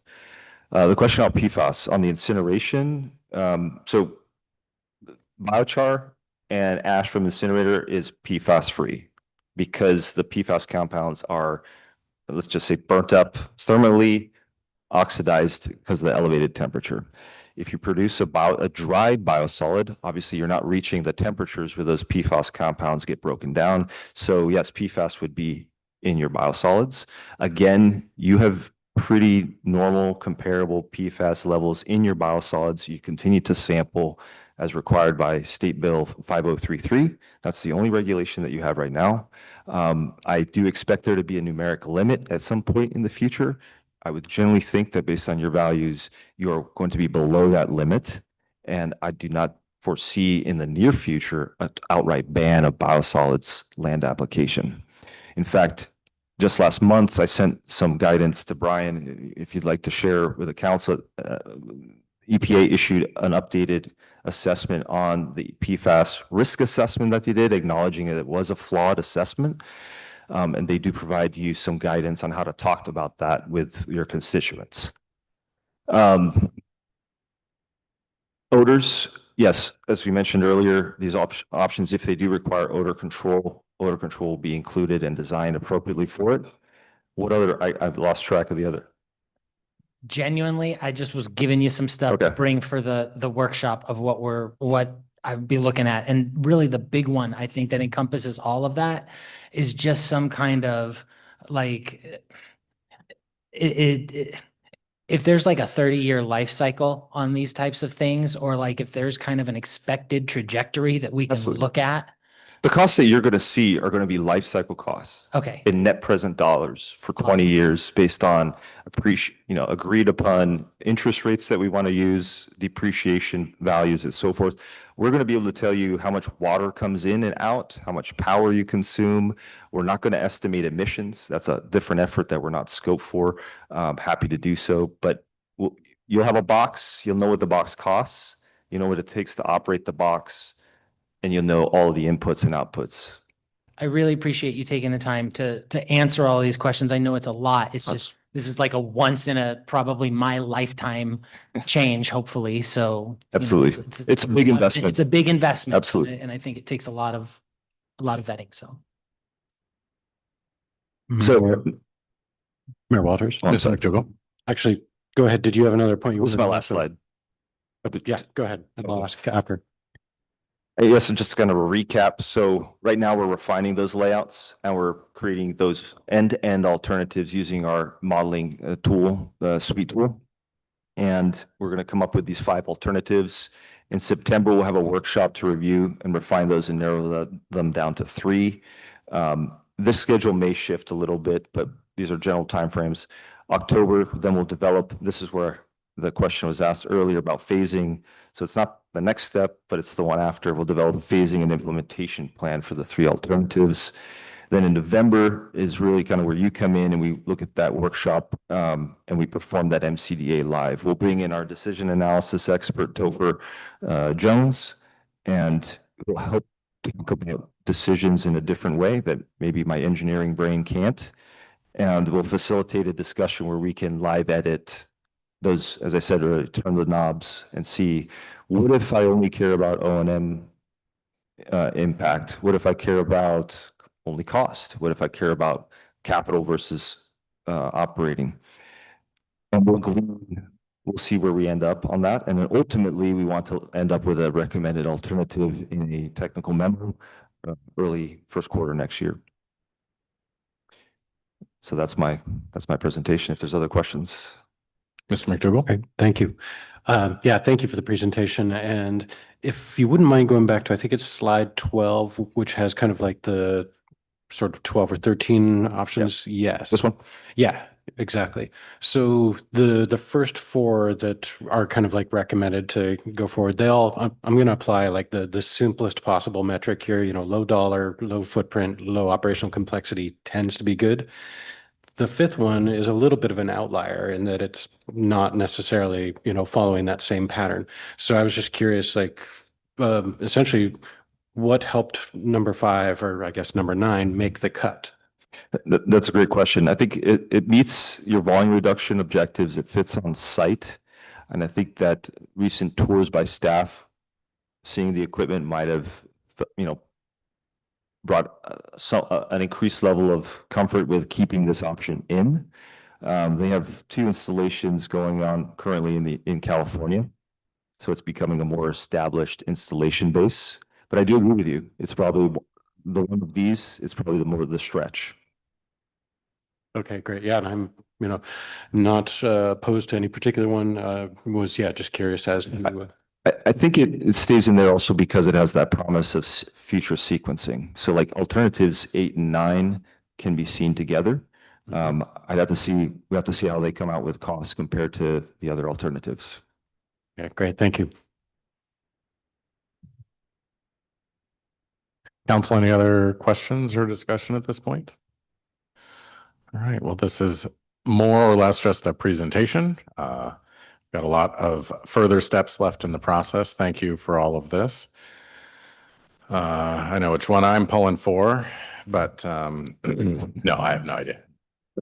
No. Thanks for your attention and also participating in the process. All right, thank you very much. All right, we'll go on now to item 6E, which is our Q2 finance update. And Ms. Rhonda Peck will present this item.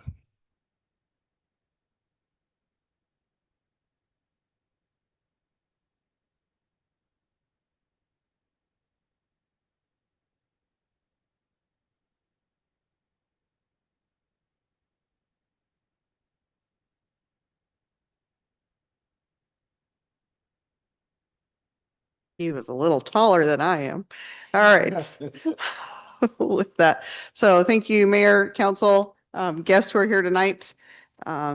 Here to share our Q2 finance update, talk a little bit about how we're doing as a city, our outlook for the rest of the year, and then also a brief glimpse into what we're looking at for 2027 as well.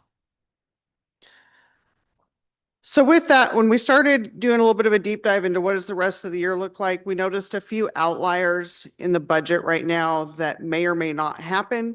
So we went ahead and pulled those out to come up with a rough estimate of where we think we'll land with some projected expenses for the year. We go from a budget of 61.5 million down to an anticipated spend of 49.5. And that is that the bond issue for the event center, it may or may not happen, but right now we're not having a lot of confidence that that'll happen by 12/31. South Commercial, we believe that one will not happen this year, so we've pulled that out, and then the creosote pile likely won't as well. The estimated revenues for the end of the year are coming in at $49.6 million, so those numbers are very close. We do not anticipate any sort of a gap going into the rest of this year. What we've got coming in for revenues will cover what we have anticipated for expenses.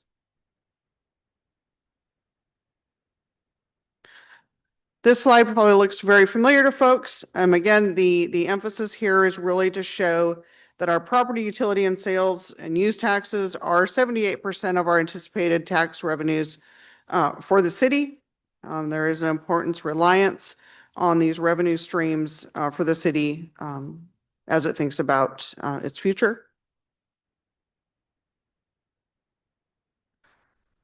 Sales tax trends. So our revenues are tracking slightly above prior year levels, and they are meeting budget. However, if we really think about the rising costs of just operating the city, and continuing, to build out our city, we'd like to see the annual growth rate of roughly 10%. Again, this is just a mark. It's a goal. And again, just helps solidify why we're in the situation we're in today. When we look at how sales tax is performing to budget, we are outperforming our current year budget by 2.9%. However, we're not anticipating any change in our budget right now. We are looking at the outlook for 2026 remaining as planned.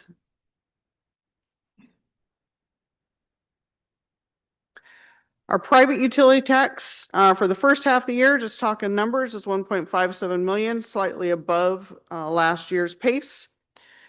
This does show that there's continued stability in our utility tax collections as planned and as anticipated. So no surprises there, and we'd like seeing the trends going how they are.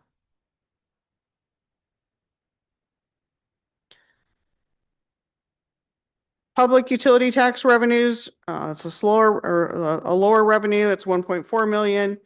This one is up significantly following last year's rate adjustments. This does show that what we did last year was needed, and it's been very effective at giving us the revenue that we needed from this revenue stream.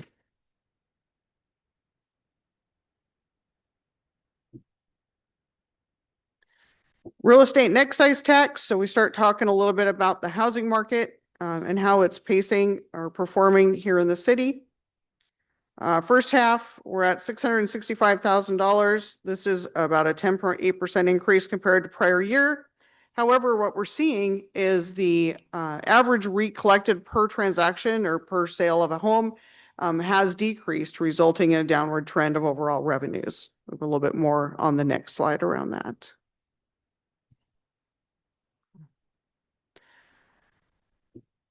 So again, this is an interesting phenomenon we're seeing right now, where our home sales through June are the highest level they've been in the past 4 years. So we're at 186 transactions. However, the rate per sale has declined. So this is basically indicating that despite the robust activity, the overall revenue growth is really lower and tempered by those transactional values. So the homes. Sorry, go ahead. Mr. Young. Just a quick question. When you were saying the rate, you meaning the price of the price of the houses is less, the price has been going down, correct? That is correct. All right. Thank you. And maybe it's not necessarily the price of the homes that are selling, it's the value of the homes that are selling. So we're selling more median value homes. I was trying to not use the word cheaper, but median value homes as opposed to the ones that are, $1 million plus. Mayor Walters. Mr. Fantini. I would also say there have been a few very nice cottage housing developments that have gone on the market that are multi-unit that I think probably were under the, like $1 million range, considered a little bit lower. So I would think the diversity of housing is probably having a pretty good effect on this as well. Great points. Yeah. Hopefully. Those would have to be second transactions though. They would. Yeah. But we do get, yes. Just as a quick reminder, so real estate is the sale of existing homes. This is not where we collect the revenue for the sale of a new home. We have asked in this presentation for Rhonda to give us the story behind each slide, but in some cases, and Rhonda, feel free to emphasize this, it is a guess, right? Because there's only so much we can divine from the numbers. That is correct. So a lot of what you're hearing is my perspective. It's not necessarily anything that I've read or gleaned from others, but this is just simply an analysis of the data as it's presented to us today, and how we're feeling or anticipating the future based on that set of data.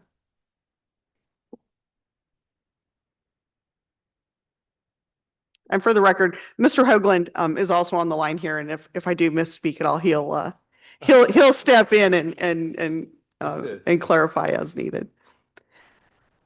So now let's talk about building revenues. This has been a hot topic for many city council meetings as we think about and contemplate the changes that are happening with our permitting department. So our building permit revenue, as you can see by the top graph, has declined over the years, and that is really slowed by just kind of the general construction trends in the city. Year to date, there's been 19 building permits that have been issued. This is up 3 from prior year. Permit revenues are going as planned. About 51% is what we've achieved so far. I don't recall, I think it was Ms. Moulton mentioned earlier that our budget was purposefully less than prior year. And we did that because we just weren't anticipating an uptick this year. Mayor Walters, Mr. McDougall. really quickly on this slide, and actually the previous slide as well, I think prior to 2020, we were in also a very different kind of housing market. And I think not for this session, obviously, but maybe for the next session, it would be great to see 2015 through 2019 numbers for both this slide and the previous. This slide, I think, is significantly affected by the development regulation update that the council passed in 2020. The previous slide, I think, could also be heavily affected by that, but also by the recovery from the Great Recession as well. So just curious about like more historical context. So, okay. Thank you. Yeah, absolutely. Appreciate that. Mr. Young? Thank you. Also, what would be helpful too is I think the mayor issued an executive order, and in the executive order, you know, as the restructuring of the department and how things were processing through and what modifications we want to make, new software, all of that, I, you know, would guess, you know, my B school side would say would also have been impactful. And so I know you might not be able to guesstimate on that, but, you know, I think it would be good when we look at this process that we just add that into the conversation. Naturally, interest rates are a big deal. You know, people worried about their economy is yet another, you know, 2 houses versus, so many factors come into the economic side of it. And I totally get that. And what I really appreciate how you take a look at this and bring it forward, Mr. Hoagland too, but since you're presenting, you know, I really appreciate how you bring it and you bring those discussions to the granular level for us to understand what are those things. The only thing I think is missing in this discussion that we're all are aware of is, you know, that under Mayor Walters, he's issued some additional instructions for how we process and move forward. So I think that that would be good to sort of link to this conversation, but what you're presenting us is stellar, and I appreciate it. Thank you, Mr. Young. Yeah, I think it'll be interesting to have a conversation with Mr. Coleman as these new processes get rolled out and come into play, and see the number of requests that are coming through as we formulate our outlook for building revenues and construction in general for the city as we think about next year. No, and the last part about that I just wanted to add in, it you know, it's not about, I'm not pointing a finger at anyone or any one particular thing. It's just really an amalgamation of all of the processes as we're dealing with as a country and how we get there. But it's also critically important that we as council, the mayor, the staff are aware of those other revenue opportunities we have to increase, whether that means building relationships with the builders, finding out about those other opportunities to come forward. I know that's not part of this discussion, but I just really wanted to bring that up as part of the record because it's part of the whole discussion we're having as a city and the revenues that we're looking to give it to generate. Thank you. Great commentary. Thank you, Mr. Young. And I don't think you're going to see a lot of effect of the executive order in terms of number of permits going out the door. I think the objective there is to reduce the time, energy, and pain involved in getting the same permits that were already being applied for, but maybe something around the margin. In terms of revenue, the planning department will bring to council proposed revised permit fees next month. And then once those are adopted, then we will see some some change in revenue, but there are a lot of variables moving here at once, so it's kind of difficult to predict. Mayor Walters. Mr. Fantini? Kind of to go along with what you just said and with what Mr. Walters said, sorry, I was trying to remember what I wanted to say. So we keep looking at all of these numbers and we've seen declining building revenue numbers over the years. And I feel like we keep waiting to return to numbers that are like pre-pandemic or pre-recession or whatever. And I really like the suggestion to go back farther and look at all of the years more than just this, because I think what I'm wondering and wondering if we're going to start to see is the fact that we have relied for a long time on building revenues to sustain a large part of our city budget. And I think right now we're seeing the fact that that's what we're in, right?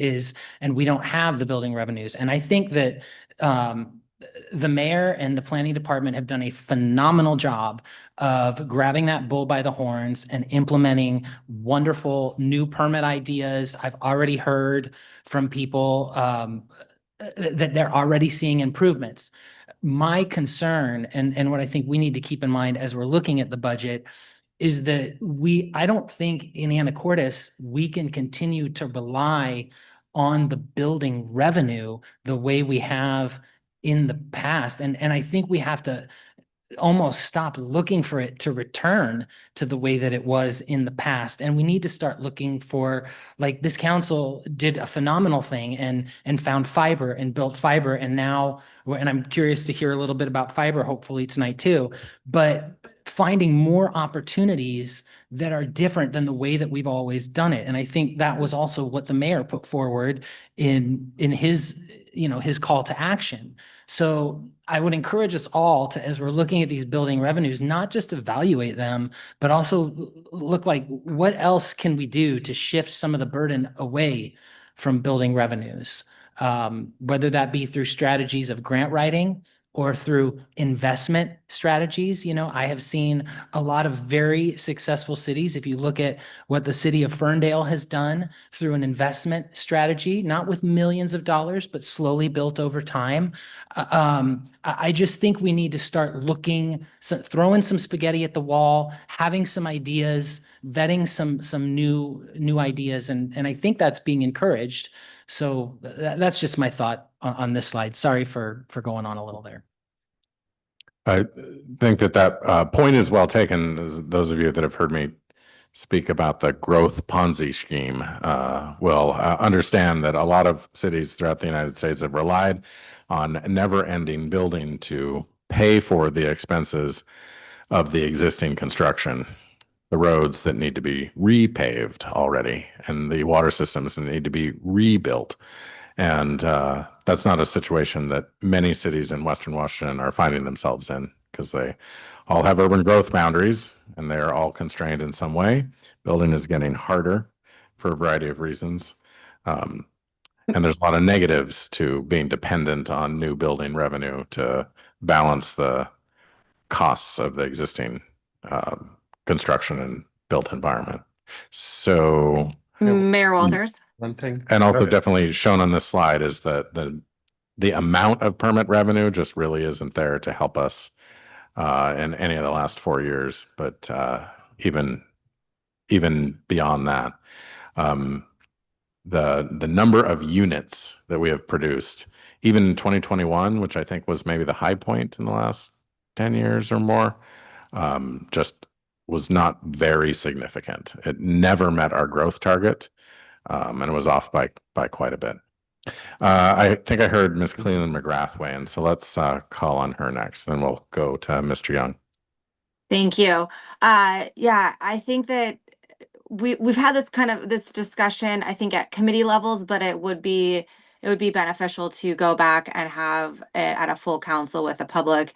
Is when we came out of that recession, Anacortes actually kind of fared better than the rest of the country, because there was such a larger percentage of retirees and older people who have been in their homes for a long time. So there wasn't that they had equity in there or they had paid cash that we didn't see across the rest of the country.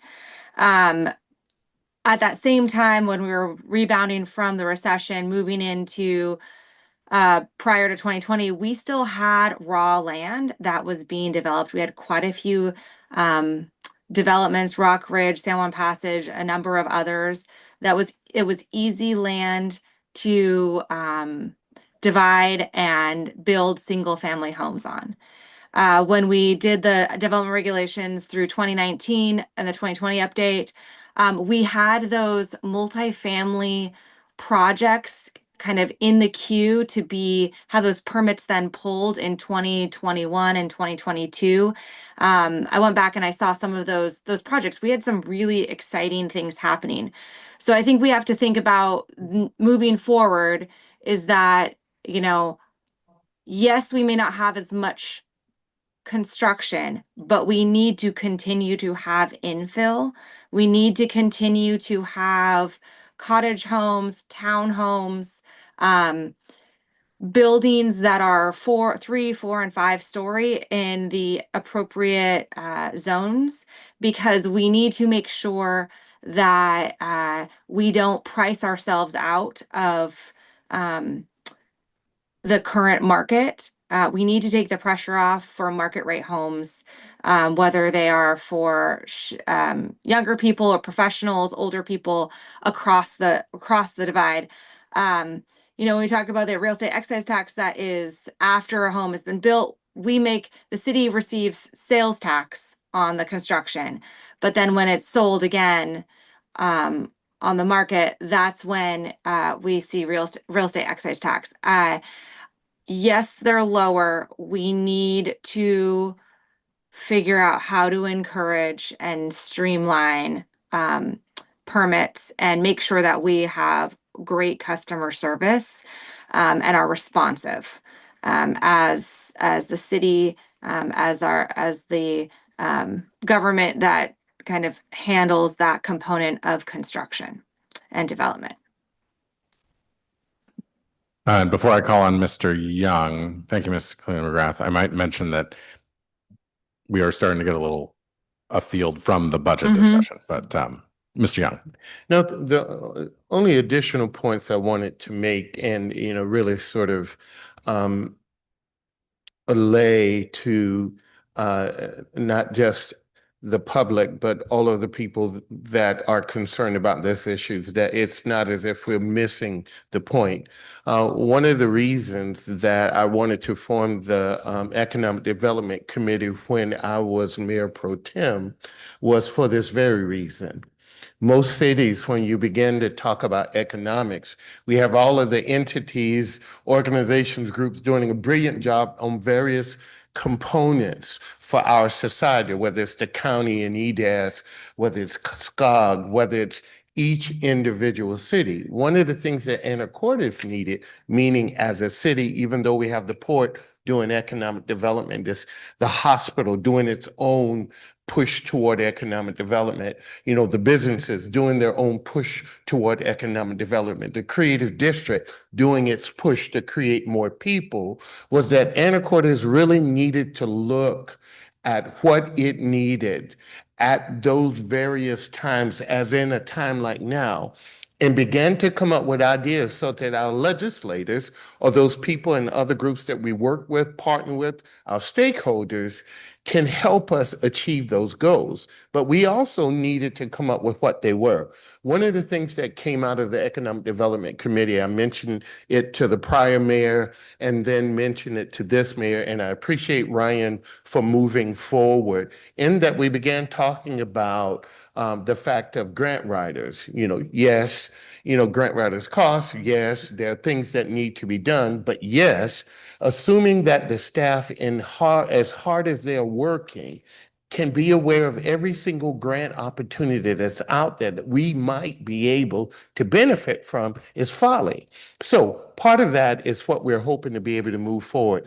Last thing, and one of the other things that we're doing in the Economic Development Committee, which is again Mr. Courier as Ms. Cleland McGrath, is that we looked at what are some of the things that we have here as a city that we can use child benefit. We got 2 million people going to the San Juan every year. And assuming that 1% of them could afford to live here, 1% of them, or 1/2 of 1%, have businesses and other things that they may want to consider relocating here. If that's what we want, we can target them. So those are the granular level stuff that we're working on, working with the chamber, working with Magic Skagit to try to figure out how we enhance the whole region, but surely make sure Anacortes is getting exactly what it's needing to do. So I'm personally looking forward to continuing to work with Ms. Cleland McGrath, the staff, Mr. Courier, as we work on those additional ideas that we're already pushing forward. And I believe that we've got some good stuff on the table. So thank you. And we appreciate your brainstorming on that. This presentation tonight will focus on our short-term strategies. And we need to be working on both short and long-term strategies simultaneously. But this presentation is more short-term, including our short-term solutions. So let's take it away to impact fees. Yeah, so impact fees, again, are collected as part of that construction and permitting process. With construction slowing, impact fee revenues are expected to continue declining. And impact fees, I mean, you don't have much narrative here, but impact fees are supposed to pay for the costs of growth. So if no growth is occurring, it's not the worst thing in the world that no impact fees are coming in the door. But in some cases, we might want a little bit of revenue there, and a little bit is all we're getting. Yeah, and we'll take a look at the impact fee current levels here in a couple of slides. All right, so lodging tax revenues for the first half of the year, $179,000. This is down from prior year. So hopefully we'll see a bit of a rebound here as we get into the latter months.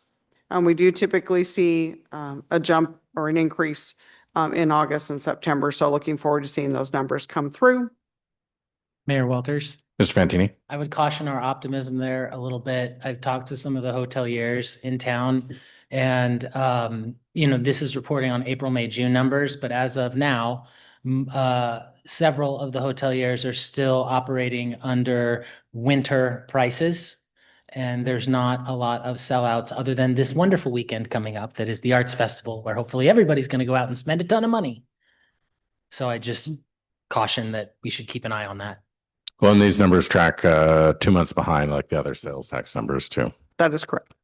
Again, we had some theories as to why this might be, but they are only theories, so we need not talk about them. Well, we can talk about them if you would like. Okay, so your theory has to do with the... We do believe that there could be some relevance to the fact that our tulips did pop out in spring a little bit early, that we're not quite seeing the folks coming to town when we would have liked to have seen them or historically have trended to come to town. So that could be a part of the slowdown that we're seeing. But with this amazing weather and lots of activities, I am going to remain optimistic. Which is interesting because the Tulip Festival's been telling us that Tulip Festival folks are coming to Anacortes. Not everybody believed that, but maybe it's true. That's exactly right. Mr. Fantini. Since we're conspiracy theorizing, that's not quite the adjective that we were. Yeah, I know it was humor. I would say I'm hearing we're not seeing a lot of Canadians.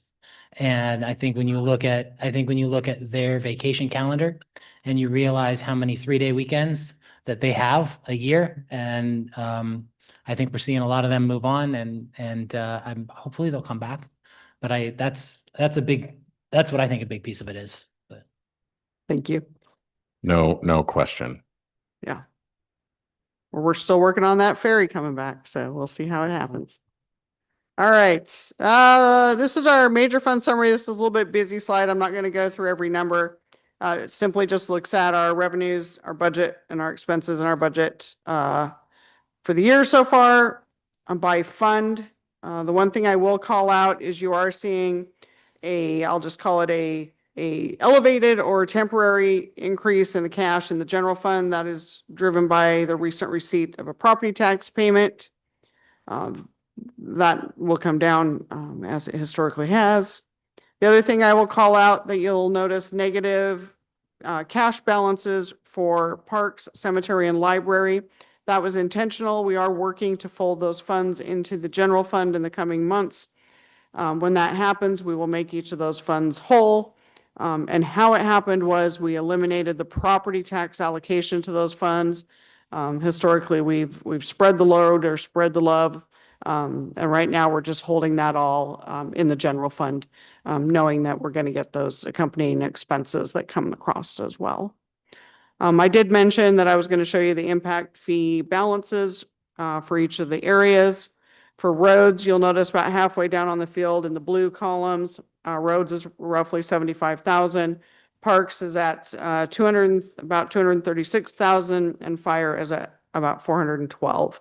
And there are some capital costs that are anticipated to come in against those that were planned as part of the CFP last year. Mayor Walters. Ms. Hunt. Ms. Peck, for the audience at home, I know council understands these slides, but if I look at the bottom line and see that halfway through the year, we've only got 34% of our revenue in, that's troubling. Can you explain a little bit about how some of these funds are, the planned revenue in the budget are transfers in from fund balance? Sure, I'll talk about a couple of things. On my very first slide, I talked about some anticipated revenues and corresponding expenses that weren't going to happen this year. Part of that was in the general fund. It was around the $8 million. So right away, that $8 million for the general fund, for example, will come out of that 43 million, which would then push your year-to-date number at a higher percent. Let's see. Ms. Hunt is correct that we do a lot of year-end transfers that do push dollars into some of these funds. Accordingly, let's see. Growth Management Fund, for instance. The Growth Management Fund. We'll see some dollars go in at the end of the year. And again, this is probably a little bit of where quarterly budgeting could help us, because we'd be able to actually show what we anticipated as the year went by instead of just looking at a general 12-month trend. So growth management will smooth out. Let's see. You go back and compare this to the what we budgeted for each of these funds. It all makes sense. And we trust Ms. Peck and Mr. Hoagland, but it's not as transparent on a slide, one slide on a screen, as the public might want to see. And so I just want to reassure everyone that we've looked at it. And we thank them for keeping track of all that. Yeah, and I'll ponder and partner with Mr. Hoagland, and maybe we'll come up with a slightly different way of expressing this one going forward. It might just be too busy and ugly. And then some of those real difficulties, like capital projects living in the general fund, can be corrected by moving them to their own capital projects fund. So then you would see that lack of spend or lack of revenue in that fund, but not in the general fund where all of our operations are occurring. That's correct. And so part of what, when I was talking about the consolidation of those funds, have the negative balances right now, you're going to see next week ordinance that comes in front of you to do a budget amendment. That budget amendment is twofold. It's collapsing these three funds, and then it's also creating a new fund. That new fund will be a 300 level capital fund that we're going to do exactly what the mayor just mentioned. We're going to move all of the current general fund capital planning, with whether that be revenue or expenses, into its own fund, which will then give us the transparency and the ability to actually manage our general fund operating expenses and revenues, which should really help drive some clarity and bring home kind of the way we're looking at and managing our city revenues and expenses. Council, any other questions on that slide? No, rolling on then. All right, so just a really quick glimpse. This is the same view. However, this is simply meant to show how we're doing in our utility funds. The utility funds are pacing as planned. Their expenses are showing slightly favorable, and this is again driven by the timing of capital spend. So this is of no surprise or no concern. And we also don't think that we're going to see a lot of favorability at the end of the year. Services revenues are coming in as planned. Those are called out in the bullets below. But typically what you would see is these are a little bit more predictable. Other than the sewer and water, you can sometimes see some fluctuations related to consumption. However, these are all at levels right now that are supportive of our current year outlook. Mayor Walters, Mr. Fantini? question. Where's fiber? So fiber is part of our general fund. Fiber is not a standalone utility or a proprietary fund. So fiber is a part of the general revenues. The last update I had on fiber was that their outlook for the end of the year is slightly up. So they are looking to achieve their revenues and then beat them a little bit, driven by the number of folks who are signing up for the service. But again, that is part of the general revenue work stream or tracking.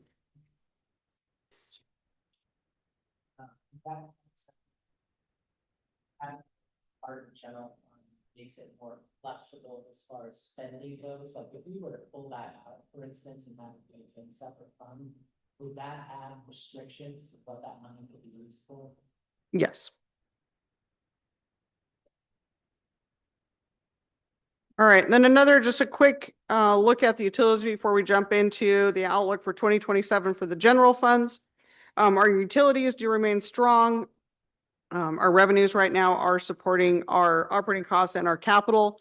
I will say that our current plan is to raise our utility rates only by the CPI levels that we do each year.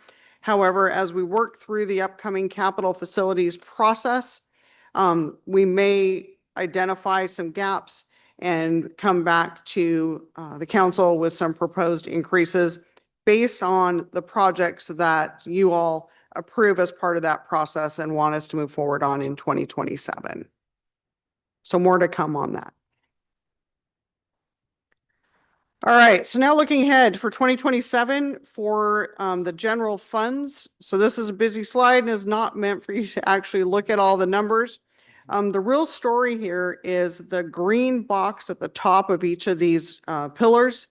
Each pillar represents expenses for the year and then how we funded those expenses. And maybe I'll start at the bottom first. You'll notice the bottom three boxes are those three pillars or those three categories of tax revenues that we've been stating are so important to the city. Those being property tax, real estate tax, sales tax, and then utility tax. Now, that said, I'll take your focus to the top of those bars, and that is the bright green box. Historically, we have been utilizing cash reserves to help support our expenses for the city. A lot of that was driven by the build out of the fiber revenue or the fiber Network. Yeah, thank you. The one thing I will say is that the cutbacks that we did in 2025 and 2026 were a result of the limited reserves. We had reserves, we used them, we spent them, they're gone. So when we did our cutbacks, those were a result of just no longer having those cash reserves to count on and use like we had been. Another thing to take into consideration is property tax. And the mayor has talked a lot about this, and then the building of our new site really helps folks better understand. But the increases that you see right here in property tax for 2024 and 2025, that was due to 2024 to the publicly voted safety lid lift that happened. In 2025, you see an increase on this slide because we pulled out the allocations that we were doing to some other funds for streets and parks capital. So I have another slide here and a couple of slides that'll talk about how we paced and what's going on with property tax. And again, keep in mind that cumulatively, and again, the mayor has mentioned this in many of his conversations, is CPI has grown 25% since 2021. And with our tax revenues, especially the biggest one being property tax being limited to that 1%, that's really been a contributing factor. The other thing about that public safety levy lid lift, it was intended to be cash neutral. You know, we asked for a certain amount of money because that's what we needed to pay for the added service level. And then we did. And so that doesn't add to the available cash. That is correct. And it's not on any of our slides, and I'm probably not supposed to say it, but starting in 2027, the proceeds from the lid lift are no longer funding those additional resources that we hired based on that levy lid lift that went out. So we are now having to dip into and fund some of those resources using our general revenues. So to clarify what you just said there a little bit, the proceeds are covering it, not 100%. Correct. Yeah. That's correct. They are. Yes. Because inflation comes for us all. Yes. All right. And just as a quick reminder, what are we paying for with our general revenues? This should be of no surprise to folks. Our court, our police, our prosecutor, public defense, fire department, all of our internal organizations, finance, HR, IT, and legal. One thing I noticed isn't in that bucket is facilities. That's also a part of it.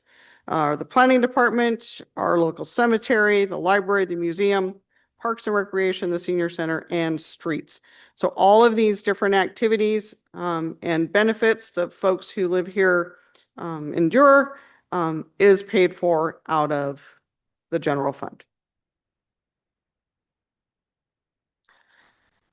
You're probably getting tired of hearing about it. Property tax is our highest revenue stream supporting the general fund.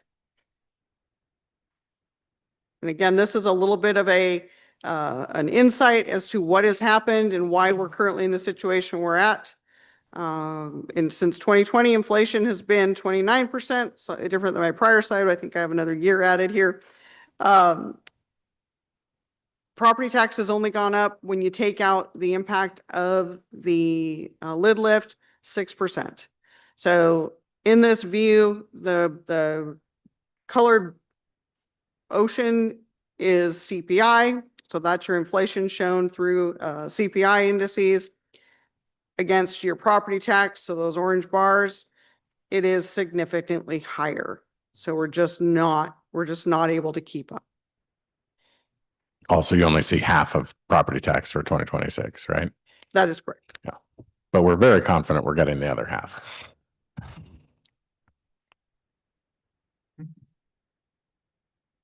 Okay, so now when we think about what are we up against as we head into the 2027 budgeting process, and then again, this view is for the non-utilities. We're anticipating or estimating salary increases aligned with our contractual obligations of $1 million. Folks might be wondering, what are those contractual obligations? I'll save you from having to go look those up online. Teamsters negotiated a 2.5% increase. So IAFF for our firefighters is 4%. And then the non-commissioned police guild is up 3.5%. So those percentages are utilized to come up with that anticipated salary increase next year. The cost of employee benefits, we just got a notice earlier this month that those are anticipated to go up significantly. In prior years, and last year was a big increase. That was about 8%. So again, this is significantly higher than prior years as well. That 12.5% equates to about $940,000. Based on current economics, the cost of fuel is expected to go up by $30,000. We are looking to spend less on our discretionary spend where we can. Discretionary spend does, however, make up a very small portion of our actual budgets.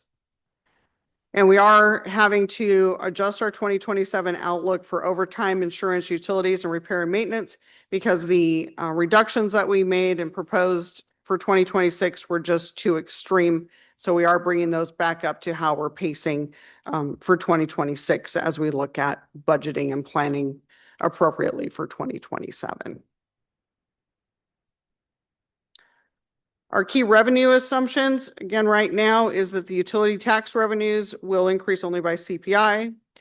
We're assuming that the property tax revenues will increase by the allowed 1%. Of course, that will come to council for approval. Sales tax revenues, we are increasing those slightly above our projections for 2026.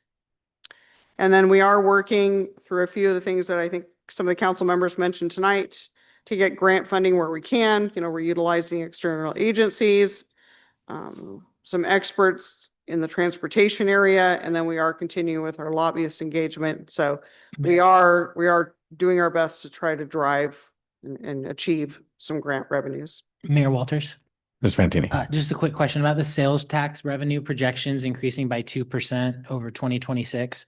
What are we basing that off of? Is that arbitrary or is that something we've always done? Or what's that number based on? So our sales tax numbers are actually coming in a little bit higher than planned for 2026. We're hoping that trajectory continues into 2027, and especially with some of the anticipated, I don't know, not chaos, but or excitement. The dollar store? Well, we have the Dollar Tree that has come to town. Sorry. But then we also have the excitement around the groundbreaking for the event center and everything that's happening down at the port. You know, we may be too close to it at times, but when folks that are in some of the outskirts of the Anacortes world take a look at what's happening and what we're doing here in town, they're going to want to come and check it out. So based on a few of those, we were a little bit conservative, I think, at 2%, but we do feel like that is an achievable goal for next year. Thank you. Of course. Also, all things being equal, if inflation is 4%, then sales tax will more or less track inflation. Unless Hopefully. people buy less. It is a good inflation story to tell that apparently, I haven't been there, but apparently the items at the Dollar Tree are actually $1.25. Yes, they are. All right. So all that said, based on the assumptions on the prior slide, that anticipated gap, you want to do the math, is $2.4 million. So as we, again, go into strategizing about what do we want to do in 2027, how we want to plan for it, different creative vices we want to explore. Now is the time. We're getting the number in front of you as quick as we can. Keep in mind, this is a rough estimate as of now. There could be different variables that come into play where this number will fluctuate, and it will. So this is a starting point. It's not set in stone. And we look forward to partnering with the mayor, with the council, and with city staff to glean some of those ideas and run some numbers and see what we can come up with so we can maintain our current service levels, maintain our current staffing, and keep things, you know, going along as well as they have been. Yeah, and it's a rough estimate, but it is based in large part on salary and benefit increases, which we know with fairly good certainty, unless our benefit providers decide to send us a revised update. Correct. Mayor Walters. Mr. Courier. Just a question too. I know the concern is balanced budget and looking into next year, and I appreciate jumping on this early. Question regarding future planning beyond a year out. Like it seems like with some of these union contracts set and making some basic assumptions, do other cities do that? Is that something we would consider to kind of like look at long-term vision, like kind of side by side with the actual 2027 budget we're working on? Is that something that you think would be? Are you talking specifically around the labor negotiation contracts? No, I'm just saying, a lot of things I think we can project out. I'm just kind of curious, like seeing some of these trends that keep continuing shrinking, revenues in certain categories. I mean, I'm curious about the next 2, 3, 4 years and looking at trends there, and maybe that would influence decisions we have to make this year. I think we could. Yeah, I think that's great point, Mr. Courier. I think that we could.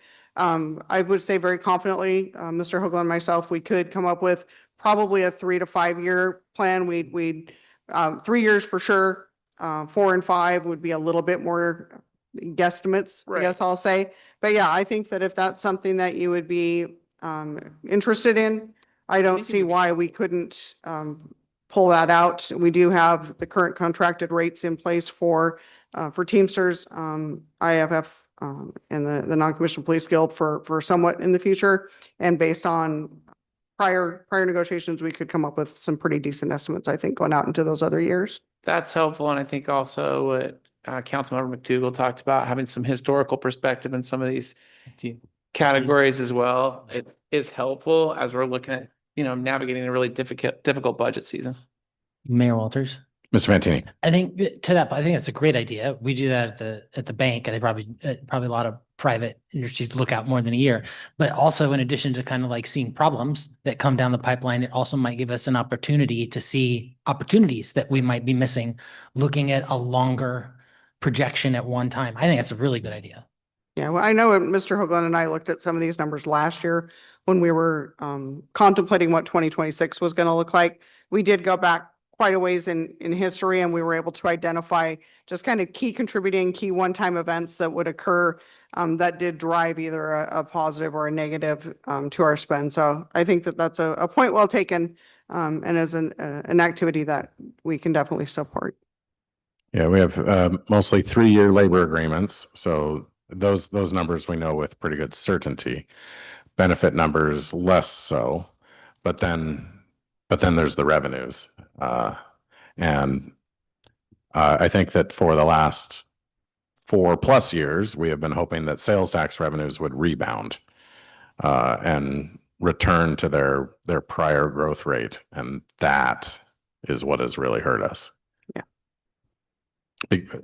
To finish that thought, because they didn't, because sales tax growth has not been at the rate that it has been in the past. All right, any other questions? So council, this is our last agenda item, but certainly not the last time we're going to talk about this issue. We'll be queuing up quite a few additional meetings on this, hopefully even before we get to the point at which I've got to deliver a preliminary budget to council. So we're working to develop that schedule. If you have specific requests that you would like prior to delivering the mayor's preliminary budget to council, or for the process that occurs after that, please feel free to reach out and we'll try to craft the schedule and the process around that. But we want to have a lot of conversations because certainly my intent to not cut $2.4 million worth of service from Anacortes for next year, because that would look like entire departments potentially. And I think that each of our citizens actually wants to retain the level of service that we have. They want to retain the maintenance that we have. They want to retain the books that you can check out from the library and the activities that we have. We will be looking at options, especially around the edges, on the margins, where we can cut expenses, but we will not be proposing to cut $2.4 million worth of expenses. So that means we need some significant amount more revenue. So we'll be engaging in those conversations. So I'd invite you to let me know in person or separately what you think you would like to see as part of that process as we get closer toward delivering the preliminary budget. And we'll put out some materials on a budget webpage that we haven't built yet, describing that process and the bookends that are set in state law for some of the timing. Ms. Cleland McGrath. Thank you, Mr. Walters. I appreciate the presentation, Ms. Peck. This was very helpful and clear. There was one slide I think that is valuable for us to consider moving forward. I think it was slide 18, and it was all of the different services that are provided that are not utility under the umbrella of utilities. When we're thinking about what direction the city wants to go, or as council wants to go, it's either we've got to figure out how to increase revenue, or we're looking at those services specifically, and what are those services that we are willing to forego to move forward and have a balanced budget. And it's pretty frightening. I think that if you go service by service on that slide, all of them are valuable. All of us know the people who work those jobs, and our lives are enriched by them. So we need to have some really difficult conversations about what that looks like, whether it's, you know, we had the previous administration, the mayor cut positions last year. It was very clear last year that 2027 was going to have a very similar challenge when we were going to start putting together the budget. So thank you to Ms. Peck and the finance department, and then also thank you to the mayor for starting this conversation early and in a very transparent way, because not only is it's not just us on the dais, it's you know, we need to hear from our community members about what are priorities for them. There's always a balance when we talk about property tax. It would be great if it was tied to CPI cost inflation. Unfortunately, it's not, but it's also one of the taxes that is stable. And I think that's probably why the state decided to have property tax. If the economy crashes, we still, in theory, collect that tax amount year over year. Sales tax, unfortunately, has not increased, and we all of us have to try to figure out how we increase our revenue. And I mean, one of those things is making sure that we have a good relationship with a port that are really focused on building living wage jobs. It's making sure that we are working with builders so that we have housing for folks who want those jobs. And then it's also working with how we leverage revenues that we are able to collect, such as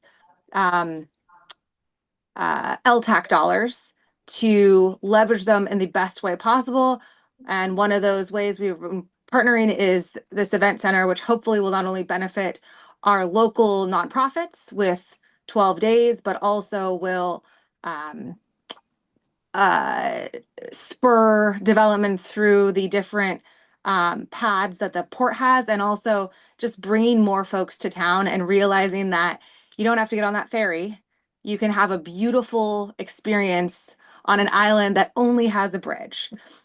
So I don't want to, it's not all doom and gloom. I think we have a real opportunity to have some good conversations because it's only July, but we've got a lot of work to do. Thank you, Ms. Cleveland McGrath. Mr. Courier?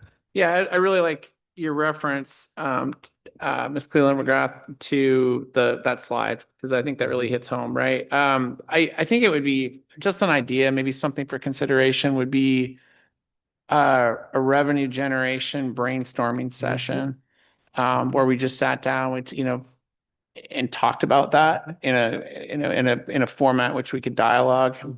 I would just put that out there for consideration. No, Walters.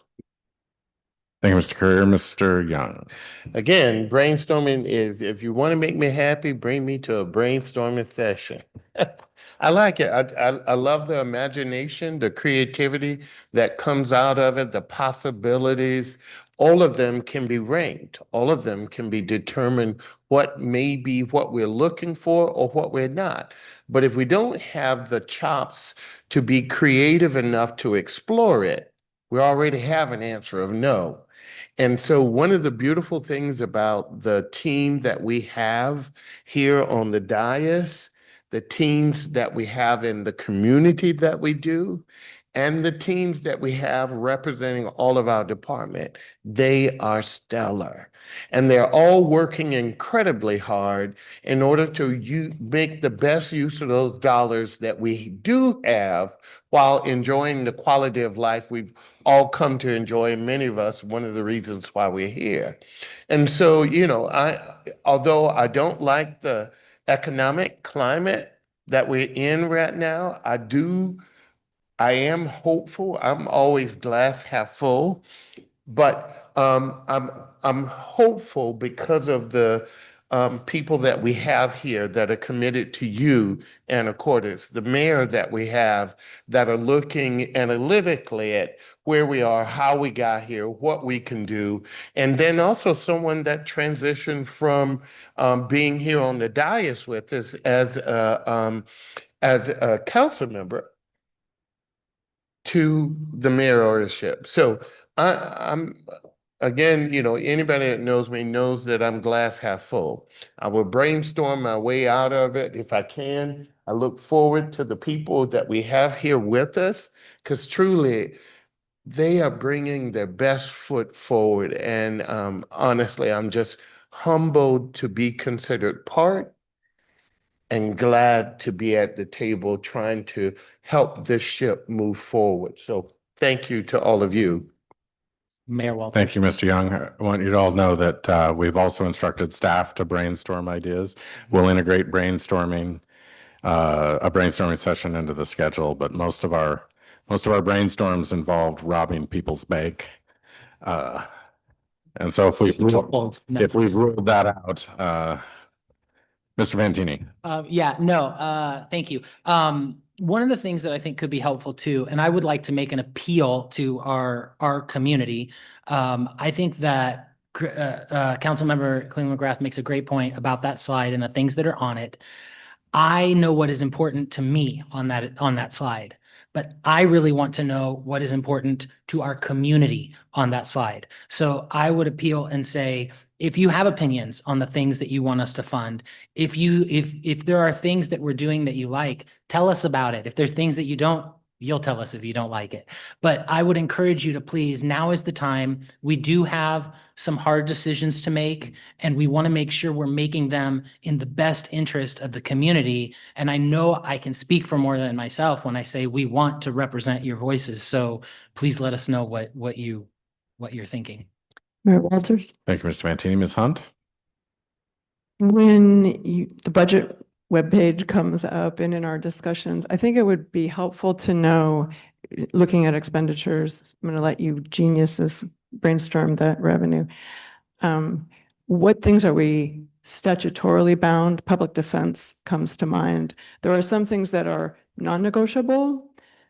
And so it would be nice to just have those identified in addition to what is the big round number that's our labor if everyone stays with us next year. So we know what we have to work with.